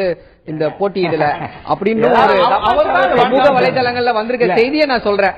பரவலாக பரப்பப்பட்டிருக்கிறது அப்படின்ற அந்த தகவலை நான் சொல்றேன். கட்சி கூட்டத்திலே இந்த கோரிக்கை எழுப்பும் போது அது ஒரு என்டர்டெயின்மெண்ட்ல ஏன் இந்த ஒரு சூழல் வருது? அவர் தான் திரு விஜய் வேட்பாளர் அப்படின்னு அறிவிக்கிறார். 2 ஆண்டுகளுக்கு முன்னாலே அறிவிச்சதுங்க. எனக்கு ஈகோ இல்லை, 52 ஆண்டுகள் சொன்னதுங்க அவரு. சோ அப்படி ஒரு காரணமும் இருக்கலாம். நான் வந்து திருப்பி வந்து எதனால் இந்த இது நான் உங்களுக்கு வந்து தெளிவா சொல்லிட்டேன். இந்த அதாவது வந்து இந்த chronology of events வந்து clearly established. This is a pre-planned drama. இதை தாண்டி இதை பற்றி நான் ஒன்றும் சொல்ல விரும்பல. நம்ம வந்து இப்ப வந்து இதை பத்தி பேசிட்டு இருக்கோம். அதாவது வந்து ஒரு ஜாதி அரசியலை பத்தி பேசிட்டு இருக்கோம். அதுக்கு என்ன ஆதாரம் கொடுத்தாங்க? ஜாதி அரசியலுக்கு ஆதாரம் என்பது எங்களுக்கு கிடைக்கிற செய்தி, நாளைக்கு என்ன நடக்க போகும் எங்களுக்கு கிடைக்கிற இந்த செய்தி கிடைச்சிருச்சு, இதுதான் ஆதாரம் சொல்லுங்க. இப்ப நாங்க தேர்தல் களத்துல அதாவது இப்ப வந்து நான் வந்து இப்ப வந்து ஜாதி அரசியலை பத்தி பேசிட்டு இருக்கோம். அதாவது திமுகவின் கொள்கையை வந்து ஜாதி வேறுபாடற்ற சமுதாயம் அமைய வேண்டும் அப்படின்றதுதான் அதோட திமுகவின் முக்கிய குறிக்கோள். ஆனால் தற்போது இருக்கக்கூடிய சூழ்நிலையில வந்து அது வந்து சாத்தியம் இல்லாத சமயம். அப்படின்னா அப்படி இருக்கும்போது அந்த தொகுதி வேட்பாளர் ஒரே நிமிஷம் அதுதான் அதாவது பார்க்கும்பொழுது, அதாவது எங்களுடைய தேர்தல் அறிக்கையில என்ன அப்படின்னா, பிற்படுத்தப்பட்ட மக்களின் வாழ்க்கை தரத்தை முன்னேற்றுவதற்காக இந்த கிரீமி லேயர் கான்செப்ட் போகணும் அப்படின்னு சொல்லிருக்கோம். அது இருக்கின்றதுனால அந்த உச்சவர்க்க சட்டத்தை வந்து மேலே உயர்த்தணும்னு சொல்லிருக்கோம். இது ஏன் அப்படின்னா அதுவல்ல கேள்வி. சாதியற்ற ஒரு சமுதாயம், சாதி வேற்றுமையில் அற்ற சமுதாயம் தான் உங்களோட நோக்கங்கிறீங்க. சாதிய ஒரு வேட்பாளர் இன்வோக் பண்றாருன்னு குற்றச்சாட்டு வருது. அவர் மீது நடவடிக்கை எடுக்கப்பட்டதா, குறைந்தபட்சம் கண்டனம் தெரிவிக்கப்பட்டதா? இல்ல அதாவது எப்படின்னா சொன்னாரு வந்து நம்மளுடைய திரு இவர் வந்து என்ன சொன்னாரு அப்படின்னா, இவர்கள் தான் வந்து இதற்கு பின்னால் இருக்கிறார்கள், ஏன்னா இவங்க கண்டனம் தெரிவிக்கல அப்படின்னா, தேர்தல் களத்துல வந்து எதை எப்பொழுது செய்ய வேண்டும் என்று தலைவர் கலைஞருக்கும் தளபதி மு.க. ஸ்டாலின் அவர்களுக்கும் தெரியும். அதை அவர்கள் அப்பொழுது அதுதான் ரொம்ப சந்தோஷம். நீங்க இந்த விஷயத்துக்கு அதாவது ஏன் அப்படின்னா, இதே போலதான் ஒரு சம்பவம் நிகழ்ந்தது. அதாவது வந்து நம்மளுடைய இப்போ வந்து ஒரு இந்த சங்கர் இவங்களுடைய கொலை நிகழ்ந்தது. அது ஒரு வந்து ஒரு படுகொலை, அந்த படுகொலை நிகழ்ந்தது. அந்த சமயத்துல வந்து இதை வந்து திமுக வந்து கண்டிக்கவே இல்லை, இதை வந்து இது பண்ணவே இல்லை. இவர்கள் வந்து ஓட்டை கைது, அதாவது வந்து எவ்ரி டைம் வந்து எமோஷனலா ரியாக்ட் பண்ண முடியாது. எல்லா தகவல்களையும் பெற்றுக்கொண்டு இதோட சாதக பாதகங்கள் என்ன, சாதக பாதகங்கள்ன்ற விட அதுக்கு என்ன அப்ரோப்ரியேட் ரெஸ்பான்ஸ், இதுவரை தலைவர் கலைஞர் வந்து அதைத்தான் செய்து கொண்டிருக்கிறார், அதைத்தான் செய்வார். ஆகவே வந்து ஒரு சம்பவம் நடந்து விட்டதுன்னா உடனே உங்களுடைய ரெஸ்பான்ஸ் என்னன்னு கேட்பது வந்து கண்டிப்பாக வந்து 24/7 நியூஸ் சேனலுக்கு வேணா கரெக்டா இருக்கும். ஆனா தமிழக அரசியலுக்கு அது வந்து உகந்தது கிடையாது. நான் திரு வன்னியரசு அவர்கள்ட்ட கேட்க வரும்போது, மறுபரிசீலனை உறுதியா செய்வாருன்னு நம்புறீங்களா? அது அவங்க கட்சி, அவங்க ஒரு கட்சி எப்படி நாங்க வந்து செயல்படணும், அவர் நிப்பாரா அதெல்லாம் வந்து அவங்களுடைய விருப்பம், தனிப்பட்ட முறையில். எல்லா எங்களுடைய கோரிக்கை போட்டியிடணும், எங்களுடைய கோரிக்கை வந்து அவர் வந்து எப்படி பாராளுமன்றத்தில் வந்து வெகுவாக வந்து பாராளுமன்ற புலின்னு எப்படி வந்து போற்றப்பட்டாரோ அதுபோல இன்றைக்கு அவர் வந்து சட்டமன்றத்துக்குள்ளே தன்னுடைய வலிமையான வாதங்களை வைத்து அவர் வந்து அங்க புலியாக செயல்பட வேண்டும் என்று எங்களுடைய விருப்பம். அதைத்தான் எங்க தலைவரும் சொல்லியிருக்கிறாரு. இதை கடந்து நீங்க தொடர்ச்சியா சொல்லிட்டே இருக்கீங்க. இந்த வாதத்துல வந்து 4 பேர் ஏதோ செஞ்சுட்டாங்க, 4 பேர் அப்படிங்கறத சொல்றீங்களா? அது என்னன்னா, எங்க தலைவர் வந்து ஒவ்வொரு முறை எங்களுக்கு வந்து வகுப்பெடுக்கும் போது சொல்லுவாரு, ஒரு பெரிய கூட்டத்துல வந்து ஒரு கலவரம் செய்வதற்கு ஒருத்தம் போதும், ஆனா தடுத்து நிறுத்ததுக்கு ஒரு பொறுப்புள்ள ஒரு தலைவன் வேணும். அந்த தலைவன் தான் வைகோ. அவர் தான் இன்னைக்கு வந்து தன்னுடைய பொறுப்பை உணர்ந்து, சமூக கடமையை உணர்ந்து இன்னைக்கு வந்து செஞ்சிருக்கிறார். இது என்னுடைய ஒரு கருத்து. ரெண்டாவது, நீங்க சொல்றீங்க சிலை அரசியல் போன்ற பிரச்சனைகள் உங்களுக்கும் எழுந்திருக்கும், நீங்க தடுத்து நிறுத்தத்துக்கு இன்னைக்கு தேர்தல் களத்திலும் விலகி இல்ல. நான் என்னன்னா அதான் சொல்றேன், 99ல இதோட மோசமா நாங்க சந்திச்சோம். நீங்க சந்திச்சோம். அதெல்லாம் தேர்தலில் நாங்க வந்து பங்கெடுத்து எல்லாம் குடிசையில சேரிகளை கொளுத்துனதுக்கு அப்புறம் நாங்க வந்து வெளியில வந்தோம். நாங்க இது வந்து இன்னைக்கு முன்கூட்டியே இந்த மாதிரியான ஒரு உத்தி வந்திருக்கு அப்படிங்கறத நாங்க பாக்குறோம். நாங்க இதை வந்து பார்த்ததுனால அவர் வந்து மரியாதைக்குரிய அண்ணன் வைகோ அவர்கள், சரி நம்ம ஒரு சமூக பொறுப்போடு நம்ம வந்து இதுல வந்து நம்மள நம்மள பகடக்காய் ஆக்க முயற்சி பண்றாங்க அப்படிங்கிறது அவருக்கு வந்து புரிஞ்சிருக்கு, அவருக்கு தெரிஞ்சிருக்கு, அவர் மூலமா சொல்லி இருக்காங்க. அதனால அதுல இருந்து விலகிருக்கிறார். திமுக, அதிமுக அதுல பல வேட்பாளர்களுக்கு இந்த சாதியை பற்றி இப்படி பேசினார், இந்த சமயத்துல இவரை வேட்பாளராக ஆக்கி இருப்பதா, தலைமையே மாற்று அப்படின்னு 100 இடங்கள்ல 100 வேட்பாளர்களுக்கு போஸ்டர் அடிக்கப்பட்டிருக்கு. அதற்கெல்லாம் பணிந்த தலைமைகள் மாற்றிட்டு இருக்காங்க. நல்ல ஒரு பொறுப்புள்ள தலைவர் அப்படிங்கறது இன்னைக்கு வந்து ஒரு தியாகத்தோடு இன்னைக்கு வந்து செயல்பட்டு இருக்கிறாரு அப்படிங்கறத இதுல அர்த்தம். இதுல ஒரே ஒரு கருத்து என்னன்னா, நீங்க வந்து இந்த விவாதத்திலே வந்து இன்னொரு விஷயமா பாருங்களேன், அதை கொண்டு வரவே இல்லை நான் கருதுறேன். எப்படின்னா, ஒரு தலைவரை வந்து உச்சி முகர்ந்து அந்த தலைவனுக்கு வந்து மாலை போடணும் அப்படின்னு சொல்லி போற ஒருத்தரை வந்து மாலை போடக்கூடாது அப்படின்னு சொல்ற வெறுப்பு அரசியல் இருக்குல்ல, இந்த வெறுப்பு அரசியல் எங்களுக்கு வந்து நான் வந்து முத்துராமலிங்கத்தவருக்கு மாலை போடணும் அப்படிங்கிறது எங்களுக்கு உடன்பாடல. எங்களை பொறுத்தவரை வந்து அவர் வந்து ஒரு சாதி ஆதிக்கத்தினுடைய குறியீடு, அந்த சாதி ஆதிக்கத்தை உடைக்கணும் அப்படிங்கிறது எங்களுக்கு தனிப்பட்ட கருத்து. ஆனா அவருடைய அது விருப்பம். ஏராளமானவர் வந்து அந்த சிலைக்கு வந்து மாலை போடுறாங்க அப்படிங்கறத வந்து அது வேற ஒரு கருத்து. ஆனால் இன்றைக்கு இவர் வந்து ஒரு சிலைக்கு மாலை போடணும், விரும்பி மாலை போடுறத வந்து தடுக்கிறது அப்படிங்கிறது எந்த மாதிரியான ஒரு வெறுப்பு அரசியல் தமிழகத்தில் உருவாகுது. அந்த வெறுப்பு அரசியலுடைய மையமாக திமுக காய் நகர்த்துகிறதோ என்கிற ஒரு கருத்து நாங்க வந்து இல்லங்க. அந்த 7 பேர் வந்து திமுக காரங்களா? அதுக்கு என்ன அதான் சொல்றேன் நானு. நீங்க அதுதான் விசாரிக்கணும் சொல்றேன். நாங்க விசாரணை நடத்தணும். அதுக்கு திமுக வேட்பாளர் ஒரு இடத்துல வந்து சாதியை குறித்து பேசினார் அப்படின்னா அதற்கு எதிராக ஒரு கம்ப்ளைண்ட் கொடுக்கப்பட்டிருக்கா, தேர்தல் கமிஷன் புகார் கொடுக்கப்பட்டிருக்கா, இல்ல இந்த மாவட்ட செயலாளர் இப்படி பண்றாங்கன்னு திரு செல்வராஜ் சொல்றாரு. அதற்கு அதை பற்றி ஒரு தேர்தல் கமிஷன் புகார் கொடுக்கப்பட்டிருக்கா. பாருங்க, அது வந்து அந்த பின்னணியை பற்றி விசாரித்துக் கொண்டிருக்கிறோம். இது யார் செய்திருக்கிறார்கள், யார் செய்து கொண்டிருக்கிறார்கள் என்று விசாரித்துக் கொண்டிருக்கிறோம். இந்த விசாரித்த பின்னணியில் இந்த முக்கியமாக இந்த திமுக இருக்கிறது என்று அவருக்கு தெரிந்திருக்கிறது. அதனால அவர் வந்து நீங்க வெறுமனே அந்த ஒரு நபரை வைத்து நீங்கள் பார்க்கணுங்கிறது என்னுடைய கருத்து இல்ல.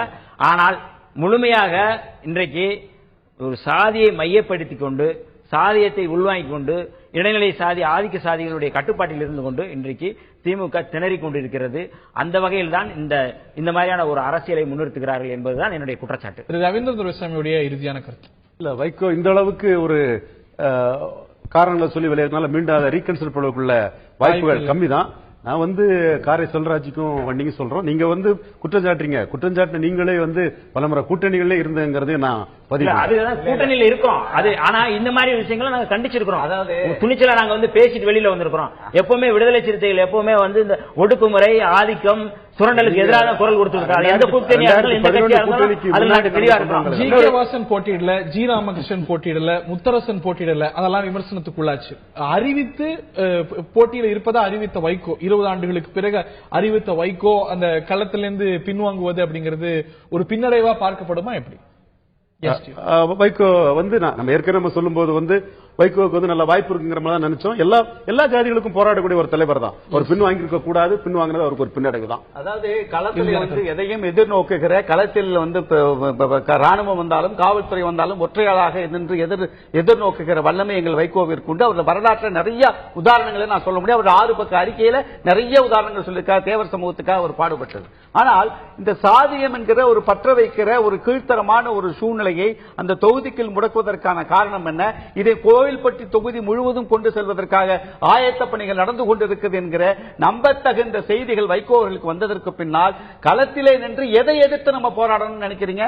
ஒரு தேர்தல் களத்தில் என் கருத்துக்களை சொல்லி, என் கொள்கைகளை சொல்லி, நான் செய்த பணிகளை ஒரு வேட்பாளர் எல்லா தீமைகளையும் ஒண்ணுங்க, ஒரு சாதியை எதிர்த்து ஒரு சாதிக்காக போராட வர்றா, திட்டமிட்டு அந்த இடத்துல சாதிய கலவரத்தை உருவாக்க வருகிறார் என்பதற்காக ஒரு தலைவர்.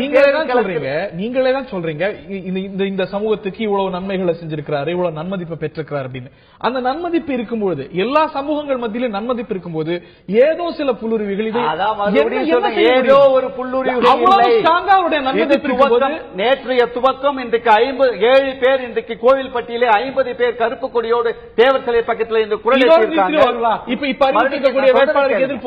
50 பேர் நாளைக்கு 100 200 அதற்கான திட்டங்களை திமுக வகுத்து கொடுத்திருக்கிறது. வைகோவுக்கு ஏற்பட்டிருக்கக்கூடிய நிலைமை இப்ப மாற்ற அறிவிக்கப்பட்டிருக்கக்கூடிய களமிறங்கக்கூடிய வேட்பாளருக்கு அந்த சவால் ஒரு தலைவர், அதாவது தலைவரை குறிவைக்கிறது ஆரம்பத்தில் தெளிவாக தலைவரையே குறிவைக்கிறவங்க அடுத்த வேட்பாளர் விநாயக் ரமேஷ் அவருக்கு பதிலாக இன்றைக்கு வேட்புமனு தாக்கல் செய்திருக்கிறார். அந்த தொகுதியில் மட்டும்தான் தேர்தல் பணி செய்ய போறார்.